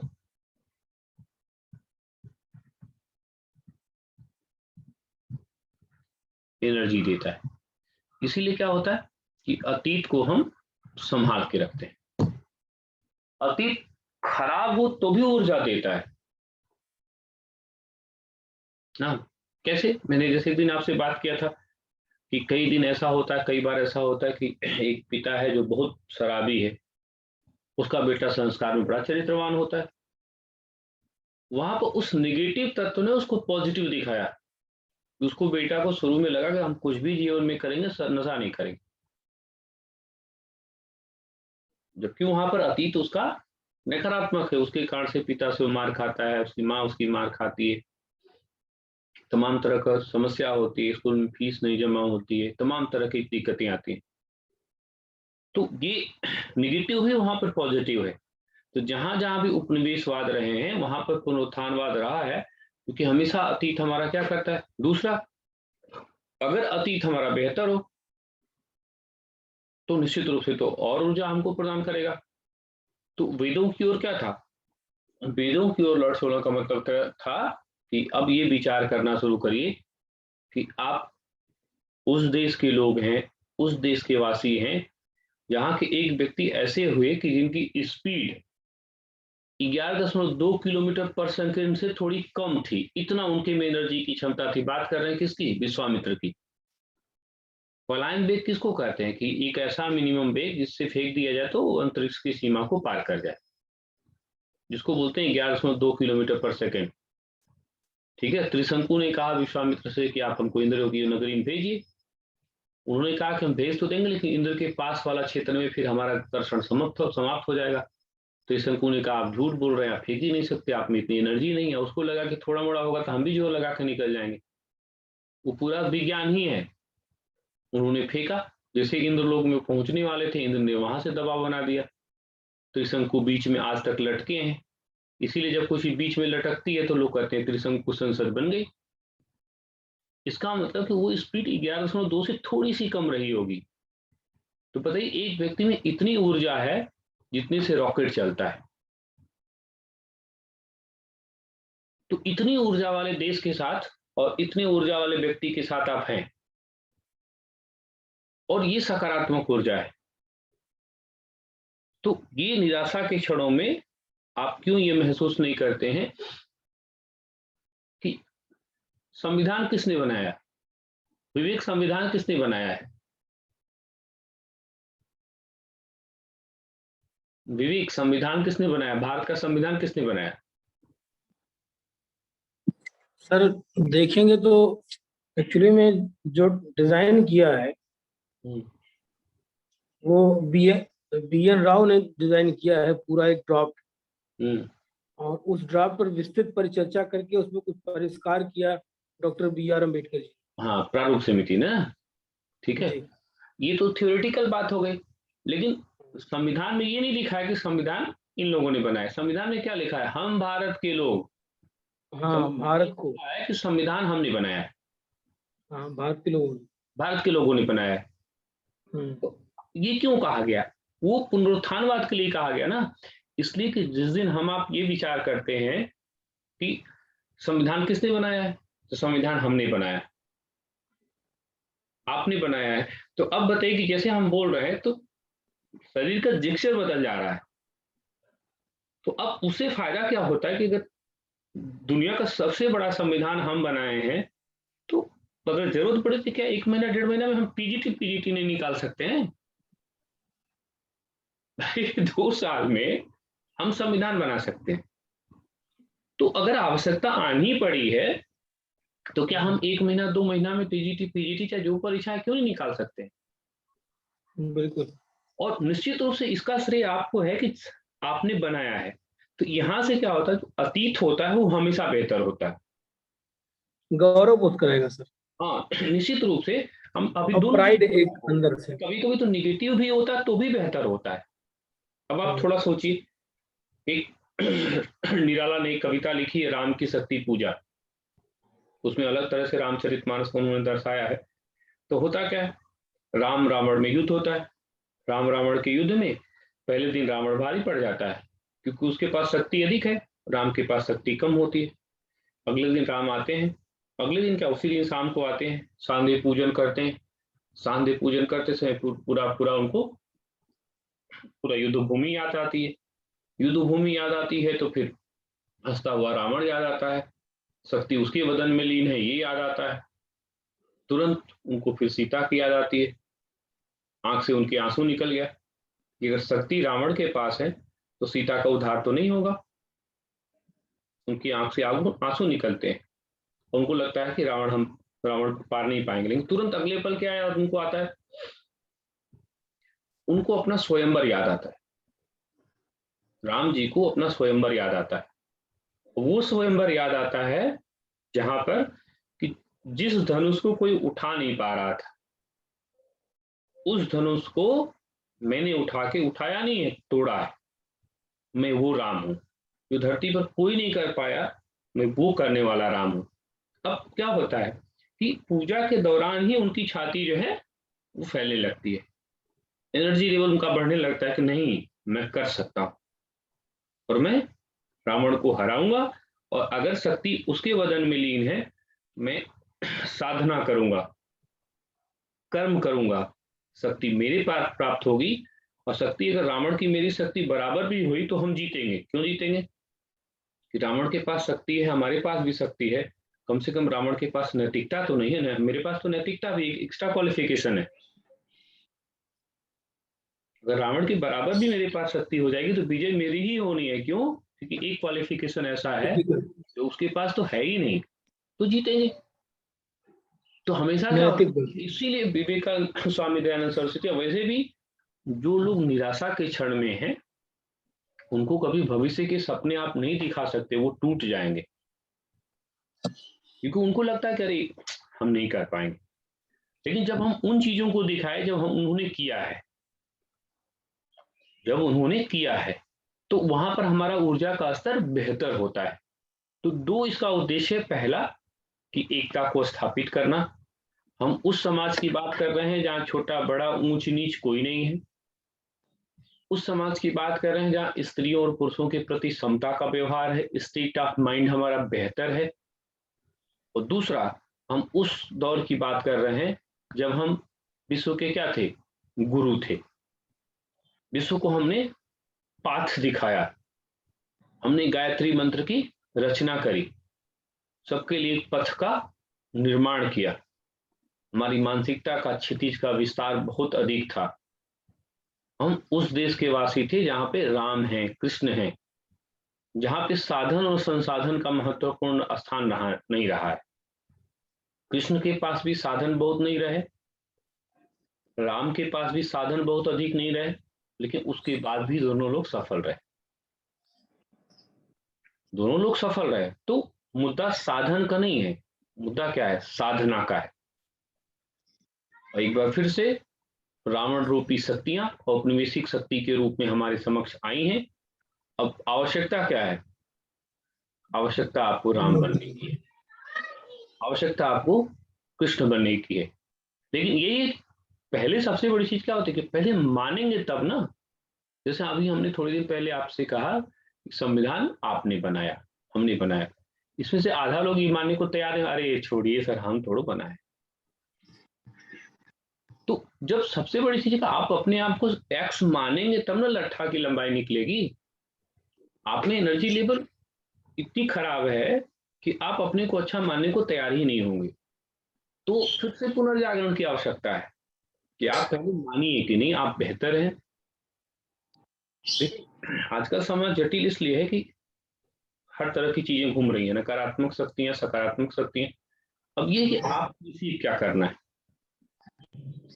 नकारात्मकता की सकारात्मकता। तो नकारात्मकता किसी समस्या का समाधान नहीं है, इससे बढ़िया सकारात्मकता निकाली। लास्ट में एक एग्जांपल देके फिर हम आगे बढ़ते हैं कि जैसे शादी विवाह में एल्बम क्यों बनवाया जाता है? लड़की लोग बताओ, तुम लोग। लड़कियों में से कोई उत्तर दो। एल्बम क्यों बनवाते हैं? क्या पूछा है सर? शादी के बाद एल्बम क्यों, शादी में एल्बम क्यों बनवाया जाता है? सर बताएं हम।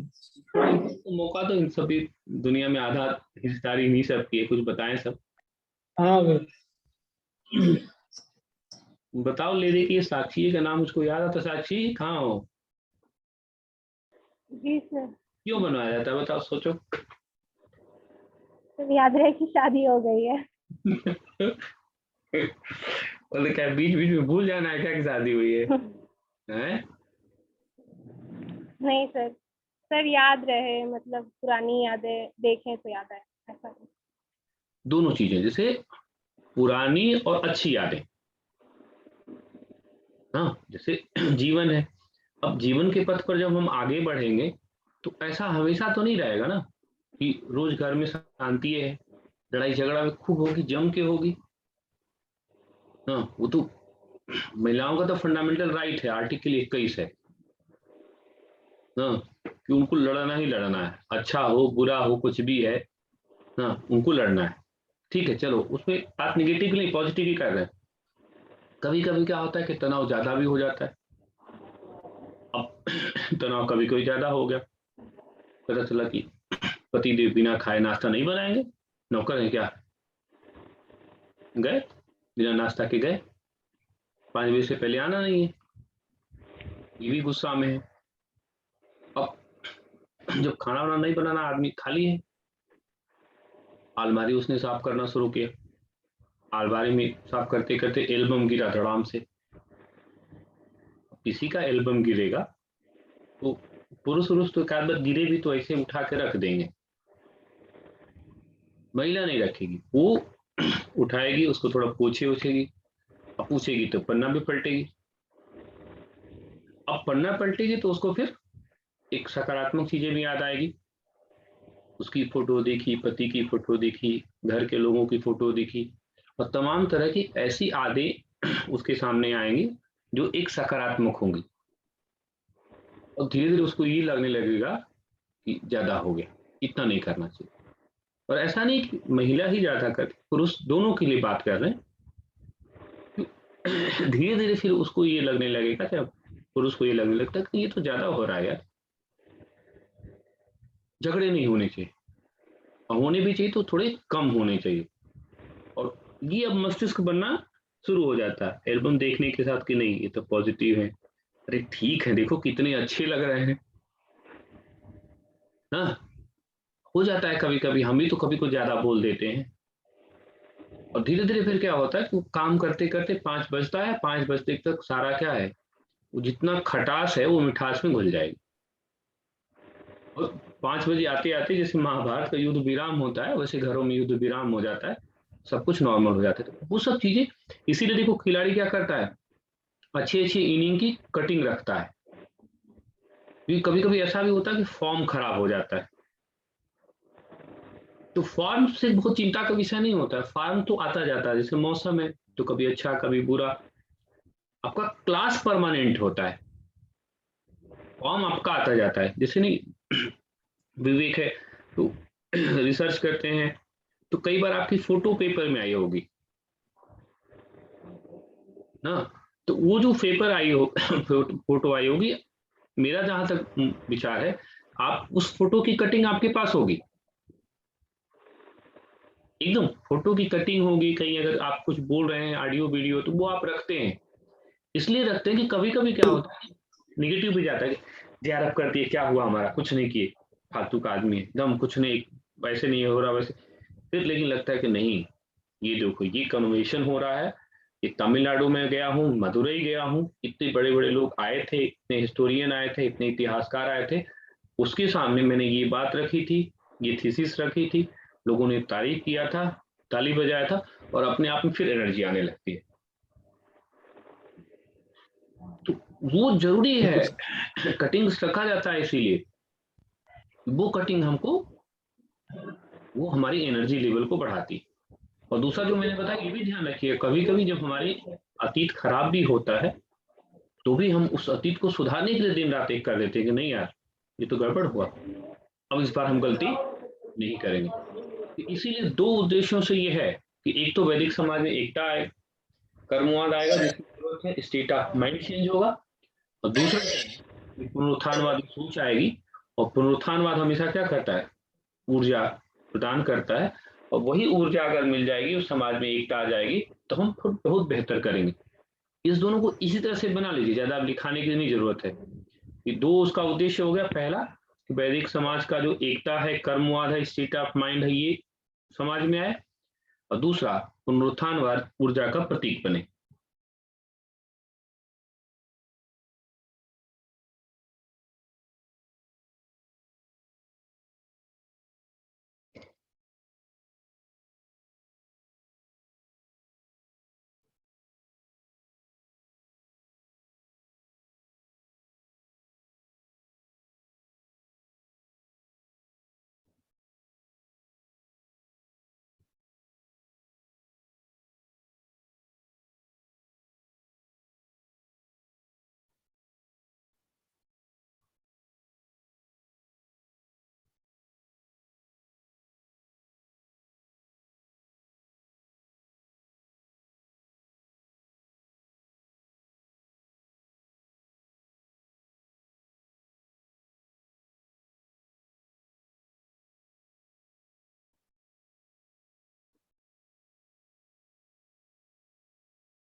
सर एक क्वेश्चन है हाँ। सर, जो 1878 में वो ब्रह्म विवाह अधिनियम आया था, कल आप बता रहे थे कि उसमें केशव चंद्र सेन ने अपनी पुत्री का विवाह 9 वर्ष की उम्र में कर दिया। लेकिन सर कई किताबों में 13 वर्ष लिखा है, तो इसमें सही क्या है? नहीं, उसमें आप 3 राइटर को देखिएगा। एक किताब आती है राय चौधरी मजूमदार, राय चौधरी, हाँ, जिसको 3 राइटर कहते हैं। अच्छा। हाँ, तो आप देखेंगे तो वहां पर उसमें निश्चित रूप से उम्र के स्तर पे कई किताबों में कई तरह के डाटा हैं ना। हाँ सर, कई किताब में हमने देखा हाँ, जो है, और बल्कि हम जो मूल वो टेक्स्ट एक पढ़े थे उसमें 9 साल कुछ महीने की उसकी उम्र थी। सुनीति नाम था उसका।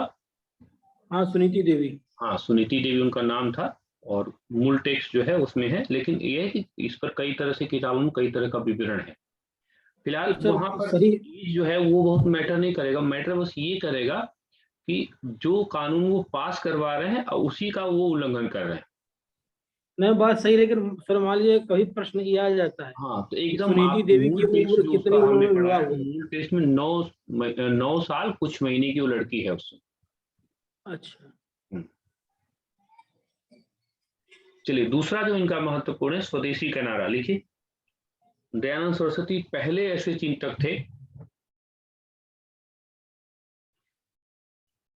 चिंतक थे, जिन्होंने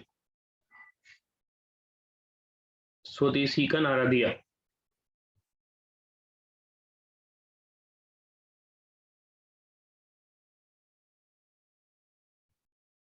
स्वदेशी का नारा दिया।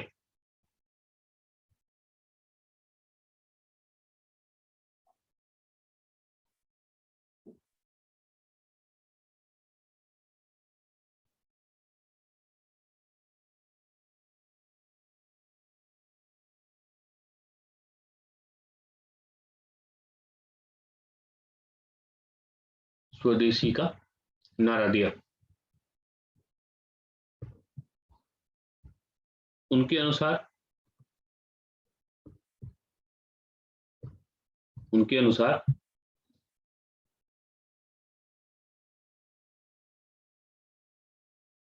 विदेशी शासन चाहे लाख बेहतर हो, परंतु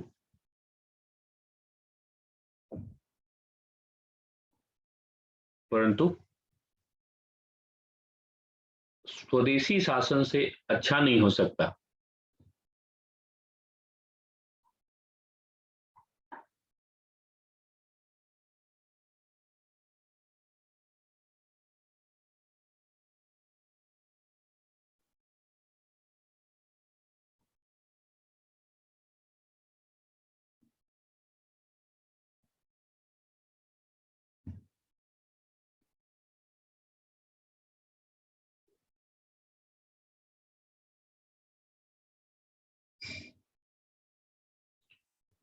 इसको आप लोग जीवन व्यवहार से भी जोड़ सकते हैं ना, कि आपके घर वाले, परिवार वाले कितने भी खराब होंगे, तो कितने भी खराब होंगे, ससुराल वालों से अच्छे ही रहेंगे। कहने का मतलब क्या, कि ससुराल कितनी भी अच्छी हो, घर वालों से अच्छी नहीं हो सकती। और मिडिल क्लास इस बात को ध्यान दे। मिडिल क्लास में ये प्रवृत्ति बहुत बनती जा रही है कि एक तो सिलेक्शन हो गया, सिलेक्शन के बाद आप क्या करते हैं, देखिए, सिलेक्शन के बाद आपको स्टैंडर्ड ऑफ लिविंग नहीं छोड़ना है। क्योंकि हमारा आपका ना एक स्टैंडर्ड ऑफ लिविंग है जो औसत है, और अगर आप स्टैंडर्ड ऑफ लिविंग को छोड़ेंगे तो फिर अंत में शायद कभी कभी क्या होता है, बलिया के एसपी ने अपने आप को गोली मारा था। उसका बहुत बड़ा कारण यही है कि आप अपने स्टैंडर्ड ऑफ लिविंग में रहिए, उन्हीं लोगों से संबंध बनिए और बनाइए जो आप ही की जैसे हैं। क्योंकि सिलेक्शंस के बाद आपका जो जीवन शैली है, लाइफ स्टाइल है, वो थोड़ा चेंज होगा, वो नहीं परिवर्तन होगा। तो ये बहुत बड़ी समस्या हो रही है कि एक सीमा के बाद मध्य क्लास क्या करता है, जिस घर ने, जिस परिवार ने, जिस माँ बाप ने उनको पढ़ा करके बड़ा किया, और उसके बाद वो बैकवर्ड लगने लग रहे हैं। और ससुराल वाले मम्मी पापा उनको फॉरवर्ड लगने लग रहे हैं। लेकिन ये तय है कि वो कितने भी अच्छे होंगे, माँ बाप से अच्छे नहीं हो सकते। ये एकदम 100%। और ये सूचना जनहित में जारी खासकर लड़कों के लिए जरूर है कि बच्चे कम से कम इस चीज का ध्यान रखिए कि कुछ भी हो जाएगा, घर वाले आपके बेहतर हैं। हाँ, वैसे भी जो ससुराल वालों से आपका संबंध बना है वो संबंध नहीं बना है, वो अनुबंध है। बहुत लोगों की ना परीक्षा होती है, सिलेक्शन हो जाता है और उनका परीक्षा हो जाता है, लेकिन परीक्षा के बाद वो परीक्षा चली जाती है कहाँ पर? सुप्रीम कोर्ट में। और सुप्रीम कोर्ट से जब तक क्लियर नहीं होती तब तक परीक्षा शादी में नहीं बदलती, चाहे वो 1 साल हो जाए चाहे 2 साल हो जाए। लड़की वाले कहेंगे कि साइटें नहीं मिल रही है, कैसे शादी करें? साइट का मुद्दा नहीं है, क्योंकि आपका मुद्दा कोर्ट में है। और इस समस्या से इस समय कई दरोगा फंसे हुए हैं। दरोगा लोग को बेचारों को 5-6 महीने की ट्रेनिंग कराने के बाद घर वापस कर दिया गया है। और कई लोगों का एंगेजमेंट मेरे परिचितों में ही बहुत लोगों का हुआ है, लेकिन शादी नहीं हो रही। शादी तब होगी जब वहां से वो क्लियर होगा, लेकिन ये भी अगर क्लियर नहीं हुआ तो ना। लेकिन दरोगा से पहले भी आप किसी के बेटा थे, कोर्ट का डिसीजन निगेटिव आ जाएगा तो भी बेटा रहेंगे, भाई रहेंगे और आगे भी रहेंगे। लेकिन वहां पर अनिवार्य शर्त है कि आप पति कब हैं? जब आप दरोगा हैं। आप जीजा जी कब हैं? जब आप दरोगा हैं। आप दामाद कब हैं? जब आप दरोगा हैं। और अगर आप दरोगा नहीं है तो क्वेश्चन मार्क। और खासकर मिडिल क्लास में बहुत बड़ी समस्या है। इसीलिए मिडिल क्लास को इतना गाली क्यों विवेकानंद जैसा श्रेष्ठ व्यक्ति दिया? बहुत दल बदल बहुत करते, स्वार्थी जो है बहुत ज्यादा है। तो स्वार्थी रही, ठीक है, स्वार्थ रहना कोई खराब नहीं है, लेकिन स्वार्थ अंततः परमार्थ में बदलना चाहिए। तो वही उन्होंने कहा कि चाहे कुछ भी हो जाए, जो स्वदेशी है उसका अपना एक अंदाज है और विदेशी शासन जाना चाहिए। तो पहली बार एक तरह से क्या है, अंग्रेजों को चैलेंज करने वाला व्यक्ति दर्शन के स्तर पर कौन? स्वामी दयानंद सरस्वती। तो इसी को बाद में बाल गंगाधर तिलक पॉलिटिकली उसको प्रूव करेंगे कि स्वराज हमारा जन्मसिद्ध अधिकार है। 1916 लखनऊ अधिवेशन, स्वराज हमारा जन्मसिद्ध अधिकार है और हम इसे लेकर रहेंगे। अब थोड़ा फैक्ट में आते हैं। जो आर्य समाज की स्थापना हुई, तो आर्य समाज की स्थापना ये बंबई में हुई।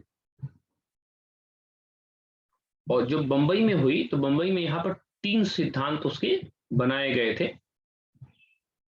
मूलभूत तत्व उसके बनाए गए थे। वो सब बहुत महत्वपूर्ण नहीं होता है। ये बंबई में 1875 में बनाया गया। 2 साल बाद इसको शिफ्ट कर दिया गया। 2 साल बाद मुख्यालय जो है शिफ्ट कर दिया गया। मुख्यालय शिफ्ट करके 77 में लाहौर में। और जब लाहौर में शिफ्ट हुआ तो सिद्धांत भी अब ये 3 जो था, इस 3 सिद्धांत को चेंज करके फिर 10 सिद्धांत में परिवर्तित किया गया। तो कभी कभी अच्छा क्वेश्चन यहां से भी आता है कि आर्य समाज के 10 सिद्धांत कहां पर भी प्रतिपादित किए गए। तब क्या बता देंगे आप? लाहौर में। अब 3 सिद्धांत पूछेगा तो मुंबई में। तो इसको ध्यान रखना है कि 3 सिद्धांत 10 सिद्धांत वाला चैप्टर चक्कर। अब बाकी ये क्योंकि महत्वपूर्ण चीज है तो पूछता रहता है, ईयर वर्ड भी पूछ लेगा। 75 बंबई में आर्य समाज की स्थापना, 77 लाहौर में इसका मुख्यालय का शिफ्ट किया गया। पहले 3 सिद्धांत थे, फिर 10 सिद्धांत थे। फिर हुआ क्या कि 1881-82 मृत्यु हुई अजमेर में। मृत्यु हुई किसकी? स्वामी दयानंद सरस्वती की। मृत्यु के बाद क्या हुआ कि यहाँ पर विकास की प्रक्रिया में 2 तरह के लोग आए। ठीक है, विकास की प्रक्रिया में 2 तरह के आए। एक जो वर्ग आया शिक्षा पद्धति को लेकर के यहाँ पर कॉन्ट्रडिक्टरी हुई कि जो हरिद्वार वाला गुट है वो बोलता है कि स्थानीय भाषा से हम लोगों को विकास की प्रक्रिया को आगे बढ़ाना चाहिए, और इसका जो महत्वपूर्ण स्वामी है वो स्वामी श्रद्धानंद या लेखराम या मुंशीराम, और जो अंग्रेजी भाषा वाला गुट है वो लाहौर में है, और जिसके मुखिया हैं ये लाला लाजपत राय। ये जो संस्थ गुट है तो इसने क्या किया कि इसने हरिद्वार में 1902 में एक संस्था बनाई जिसको बोलते हैं गुरुकुल कांगड़ी। गुरुकुल कांगड़ी, इसकी जो है स्थापना हुई। आप चाहें तो इसको इसके नीचे लिखिए। और यहां से 1895-96 से लाहौर को केंद्र बना करके यहाँ पर एक स्कूल की श्रृंखला चलाई गई जिसको बोलते हैं DAV स्कूल, दयानंद एंग्लो वैदिक स्कूल। तो इस धड़ा का नेतृत्व तो लाला लाजपत राय ने किया और देसी वाले गुट का ये श्रद्धानंद ने किया। यही श्रद्धानंद है जिनको मुंशी राम के नाम से भी जाना जाता है। इन्होंने ही ओम जय जगदीश की रचना की थी। ओम जय जगदीश जो आरती है इन्होंने ही रचना की थी। बाद में इनकी हत्या कर दी गई थी, और ये जो हत्या है ये भारत की पहली सांप्रदायिक हत्या मानी जाती है।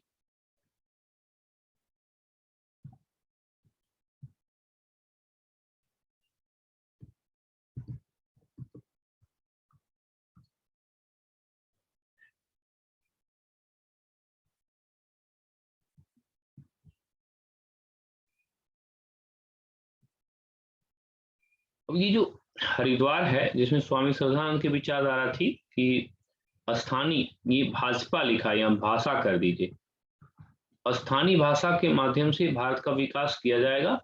और उन्होंने गुरुकुल कांगड़ी की स्थापना करी 1902 में। और लाहौर का नेतृत्व यह मानकर चल रहा था कि अंग्रेजी भाषा के माध्यम से विकास आगे बढ़े। और इसी संदर्भ में ये 1895 से 97, यहाँ 95 कर लीजिए, 95 में DAV स्कूलों की श्रृंखला शुरू की गई। और इसी क्रम में लाहौर में शिवनारायण अग्निहोत्री के द्वारा देव समाज की स्थापना की गई है। ये महत्वपूर्ण, ये इसका मतलब उनके मृत्यु के बाद शिक्षा को लेकर के दो गुट बना। शिक्षा को लेकर के दो गुट बना। एक गुट जो है उसको हम बोलते हैं क्या, शिक्षा को लेकर जो पहला गुट है इसको बोलते हैं देसी गुट, और दूसरे को बोलते हैं क्या, ये इंग्लिश गुट। तो देसी गुट और इंग्लिश गुट की जो है वो यहाँ पर आप विशेषता देख सकते हैं। यहाँ से भी तथ्य आएगा आपका, गुरुकुल कांगड़ी कब बना, DAV आंदोलन कब चला, गुरुकुल कांगड़ी का संस्थापक कौन था, DAV आंदोलन की शुरुआत किसने करी।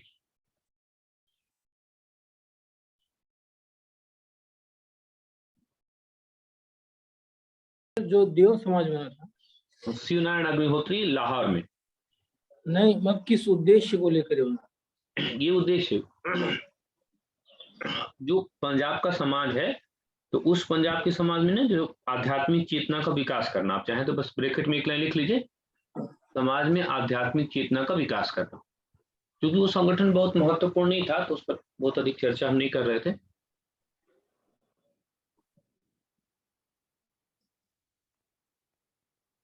सर इसकी डेट क्या है, देव समाज स्थापना की? क्या कह रहे हैं सर? इसको कब बनाया गया, किस सन में? 97 में। 1897।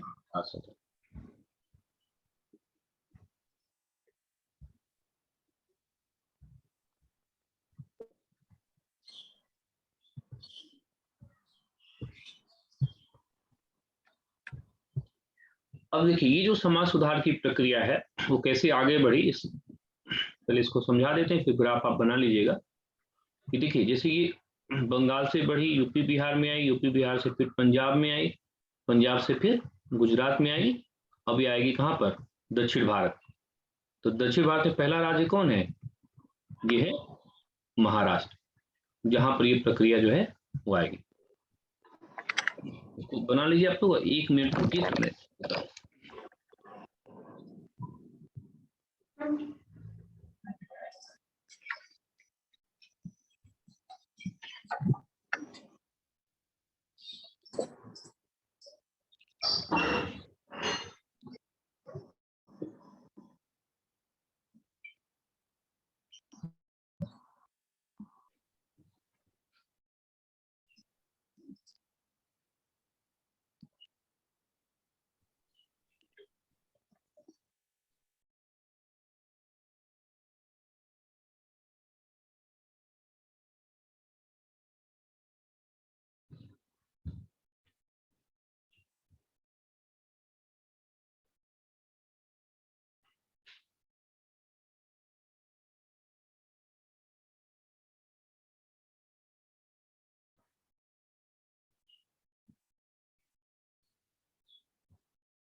इसका मतलब अगर पूछे कि दक्षिण भारत में समाज सुधार की प्रक्रिया सबसे पहले किस राज्य में हुई, तो दक्षिण भारत में सबसे प्रक्रिया जो होगी वो महाराष्ट्र में होगी। अब थोड़ा 5 मिनट एक कॉन्सेप्चुअल बात को समझिए, प्रोसेसिंग को। देखिए यहाँ पर शब्द जो लिखा है वो लिखा है पुनर्जागरण की प्रक्रिया के चरण। प्रक्रिया क्या होती है? प्रक्रिया में हमेशा स्टेप होता है। जैसे अनुसंधान एक प्रक्रिया है, तो उसमें देखिए बिना चरण के काम नहीं होगा। तो यहाँ पर क्या है, पुनर्जागरण भी एक प्रोसेसिंग है, तो उसमें चरण होगा। अभी जो चरण होती है वो चरण देखिए कैसे शुरू होता है। ये प्रथम चरण, किसी भी प्रक्रिया के सामान्य रूप से 3 चरण होते ही है। जैसे केमिस्ट्री देख लीजिए, ठोस, द्रव, गैस, 3 चरण। बायोलॉजी देख लीजिए, कोशिका, कोशिकाओं का समूह, फिर अंगों का निर्माण, 3 चरण वहां पर भी होता है। अब परीक्षा में देख लीजिए, प्रारंभिक चरण, मुख्य चरण, इंटरव्यू का चरण। शादी विवाह की परंपरा में भी देख लीजिए,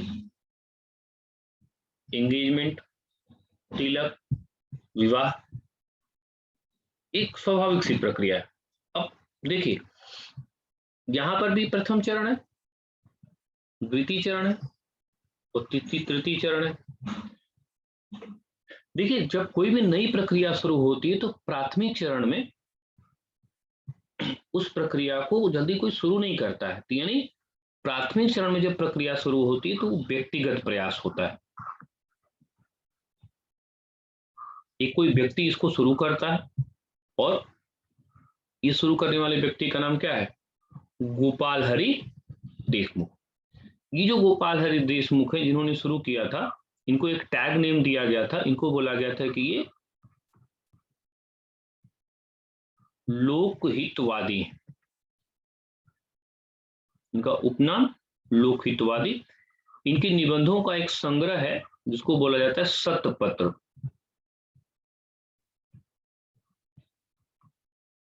निबंधों का इनका संकलन है। व्यक्तिगत स्तर पे प्रयास इन्होंने शुरू किया, यानी महाराष्ट्र में व्यक्तिगत स्तर पे प्रयास शुरू हुआ। अब देखिए उसके बाद क्या होता है कि संस्थागत विकास होता है। संस्थागत विकास होता है।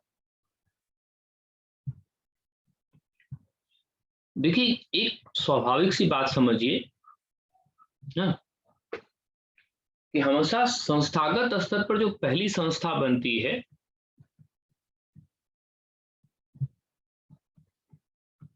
तो संस्थागत स्तर पर जो भी प्रथम संस्था बनती है वो ज्यादा सफल नहीं होती है। जो भी किसी चीज को पहले शुरू करता है वो उसका लाभ बहुत अधिक नहीं ले पाता है। जैसे देखिए फ्रांस की क्रांति हुई, दांते पियरे इन लोगों ने क्रांति शुरू किया, असली लाभ नेपोलियन को मिला। चलिए मान लीजिए तो वर्ल्ड हिस्ट्री है, किसी को कहेगा कि अरे हमको तो नेपोलियन पता ही नहीं है, कोई दिक्कत नहीं। आंदोलन अन्ना हजारे ने शुरू किया, मुख्यमंत्री कौन बने, अरविंद केजरीवाल। आंदोलन तो वहीं से शुरू हुआ था ना, आंदोलन वहीं से शुरू हुआ था। विश्व में अगर क्रिकेटर्स को भी देख लीजिए ना तो सेकंड डाउन थर्ड डाउन वाले ज्यादा बेहतर है। ऐसा नहीं कि फर्स्ट डाउन वाले बेहतर नहीं है, लेकिन कम है। अगर विश्व के इतिहास में परंपरा देखेंगे, विवियन रिचर्ड से लेकर के विराट कोहली तक, सचिन तेंदुलकर, ब्रायन लारा, सब दूसरे तीसरे वाले हैं। पहली संस्थाएं लगभग सफल नहीं होती हैं। यहां तक कि जो गाय भैंस की परंपरा है वो भी जो क्या होती है, पहले बच्चे के बाद दूध उतना नहीं देती है, दूसरे तीसरे के बाद ज्यादा दूध देती है। तो पहली जो संस्था है उसका क्वेश्चन मार्क था नेचुरली ना। अभी जो हम बात कर रहे थे वो बात भी इसमें जोड़ सकते हैं कि आपके जीवन में पहला चरण आपका माता पिता है। लेकिन आपका लाभ नहीं उठा पाते हैं, आपका लाभ दूसरे लोग ज्यादा उठा पाते हैं, तो ये स्वाभाविक सी बात है। और दूसरी या तीसरी संस्था फिर बहुत सफल होती है। और इस चरण में देखिए, जो तीसरा चरण है वो सफलता का चरण है, और उस सफलता का फायदा या भाग्य किसको मिला? ये प्रार्थना समाज। ठीक है, तो ये व्यक्तिगत स्तर पर प्रक्रिया, फिर ये परमहंस मंडली पहली संस्था, लेकिन सफल नहीं हुई, यानी महाराष्ट्र में सफलता का श्रेय किसको है? प्रार्थना समाज को ना। ये इस तरह से चीजों को आपको समझना है। तो यहां पर 2-3 लाइन में लिखवा देता हूं आपको, उससे समझ में आ जाएगा। लिखिए, महाराष्ट्र में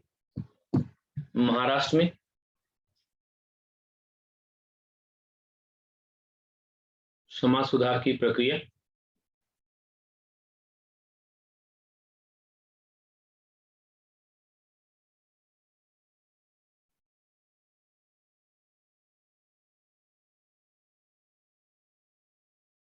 महाराष्ट्र में समाज सुधार की प्रक्रिया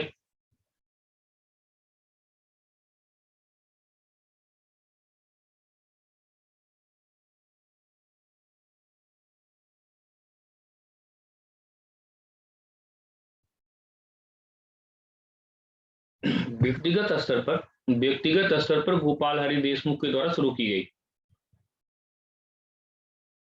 व्यक्तिगत स्तर पर गोपाल हरि देशमुख के द्वारा शुरू की गई।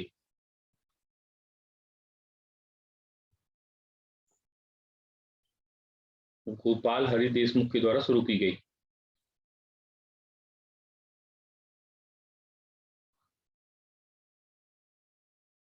जिन्हें लोक हितवादी उपनाम से जाना जाता है। जिन्हें लोक हितवादी उपनाम से जाना जाता है।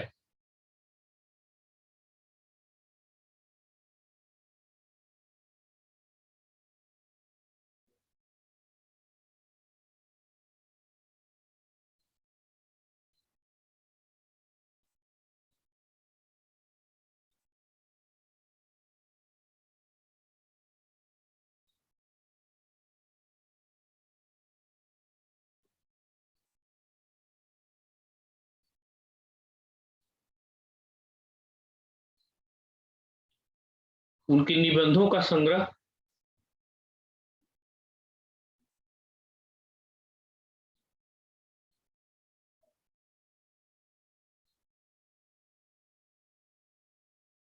उनके निबंधों का संग्रह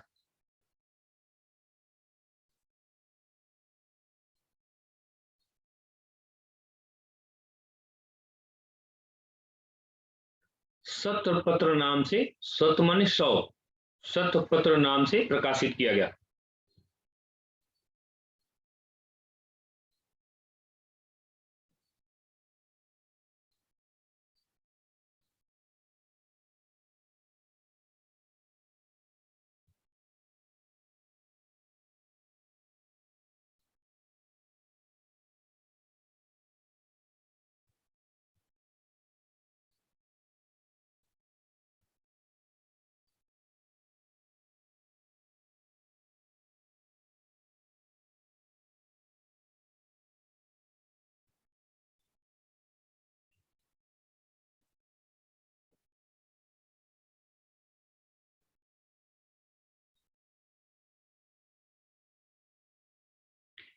इसे संस्थागत रूप देने का काम, इसे संस्थागत रूप में देने का काम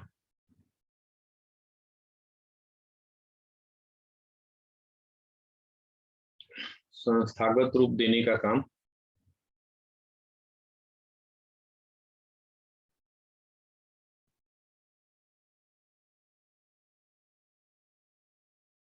संस्थागत रूप देने का काम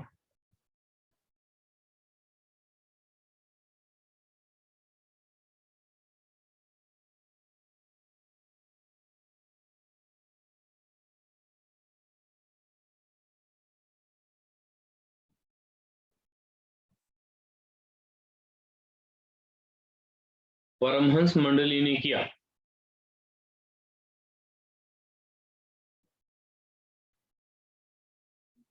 परंतु दक्षिण भारत में समाज सुधार की प्रक्रिया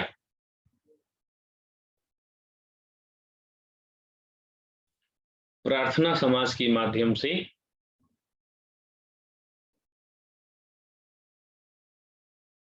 प्रार्थना समाज के माध्यम से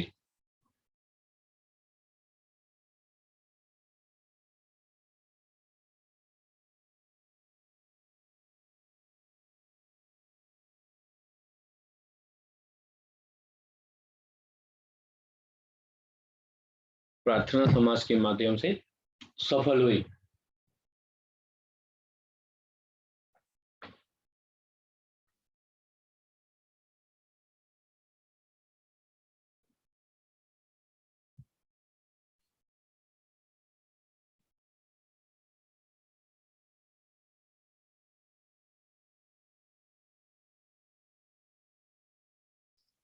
प्रार्थना समाज के माध्यम से सफल हुई, यानी यहाँ पर सबसे महत्वपूर्ण योगदान किसका होगा? प्रार्थना समाज को। तो प्रार्थना समाज का आपको फिर समग्रता से उसका अध्ययन करना पड़ेगा कि प्रार्थना समाज क्या है, कब स्थापित हुआ, कौन कौन लोग हैं, उनका क्या क्या योगदान है। उन सब चीजों पे कल हम लोग महत्वपूर्ण रूप से देखेंगे।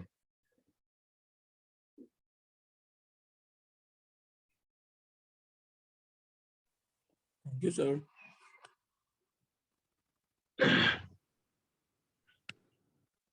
चलिए, कल शाम को मैं जैसा देखूंगा, अगर सुबह क्लास होने लायक रहेगी तो बताऊंगा आपको।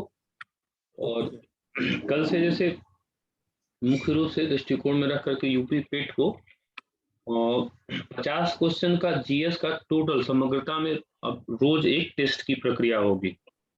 रोज एक टेस्ट होगा, वो मैं एप्लीकेशन पे अपना बताऊंगा आपको, तो वो वहाँ मैं लिंक भेजूंगा, उसी पे आपका होगा। तो उस पर आपका लिंक पर आपका ईमेल और नाम होना चाहिए, और उस ईमेल से ही आपका खुलेगा वो। तो 50 क्वेश्चन का है। उसका मुख्य उद्देश्य ये है कि 50 क्वेश्चन जैसे यूपी पेट वाले बच्चे हैं उनके लिए भी होगा, और जो जैसे जीआईसी प्रवक्ता वगैरह देना है उनके में 40 क्वेश्चन आएगा, वो बच्चे कर सकते हैं। तो हायर एजुकेशन में 4 आएगा, तो वो तो पेपर का स्तर जो है पीसीएस के आसपास का ही हम बनाएंगे। तो टेस्ट पेपर रोज आपका 50 क्वेश्चन का हो जाएगा। उसका हार्ड कॉपी लेकर के हम उसको आपको जितना समय लगेगा 20 मिनट 25 मिनट आधा घंटा, तो हार्ड कॉपी आपको दे देंगे। फिर टेस्ट के बाद फिर उसकी हम आपको व्याख्या भी कर देंगे, क्योंकि पढ़ने के साथ साथ टेस्ट की प्रक्रिया जो है ये बहुत जरूरी है, उसी से सारा चीज निकल करके आता रहता है। तो कल वो हो जाएगा, मैं ग्रुप में डाल दूंगा। कल आप लोग सब लोग किसी को भी करना होगा तो अपना बता दीजिएगा, और मेल वगैरह एड्रेस डाल दीजिएगा जिसको कंप्लीट करना है। और उसके बाद थोड़ा सा भी समय मिलता है तो विवेक, फिर मैं आपका टीजीटी पीजीटी वाला भी शुरू कर दूंगा, ठीक है। उसमें जो आपका फॉर्मेट 125 का आता है, कम से कम परीक्षा से पहले 10 टेस्ट भी दे लेंगे तो थोड़ा सा बेहतर होगा। लेकिन इधर थोड़ा पढ़ाई जम के हो जाएगी, कि जब पढ़े रहेंगे तो देंगे तो थोड़ा समझ में आएगा कहाँ से गलत हो रहा है, कहाँ कम हो रहा है, तो उसी के थ्रू उसको भी हम करा देंगे, ठीक है। पढ़ाई करते रहिए, तो जैसा होगा आप उसको कर सकते हैं। जी सर, जी सर।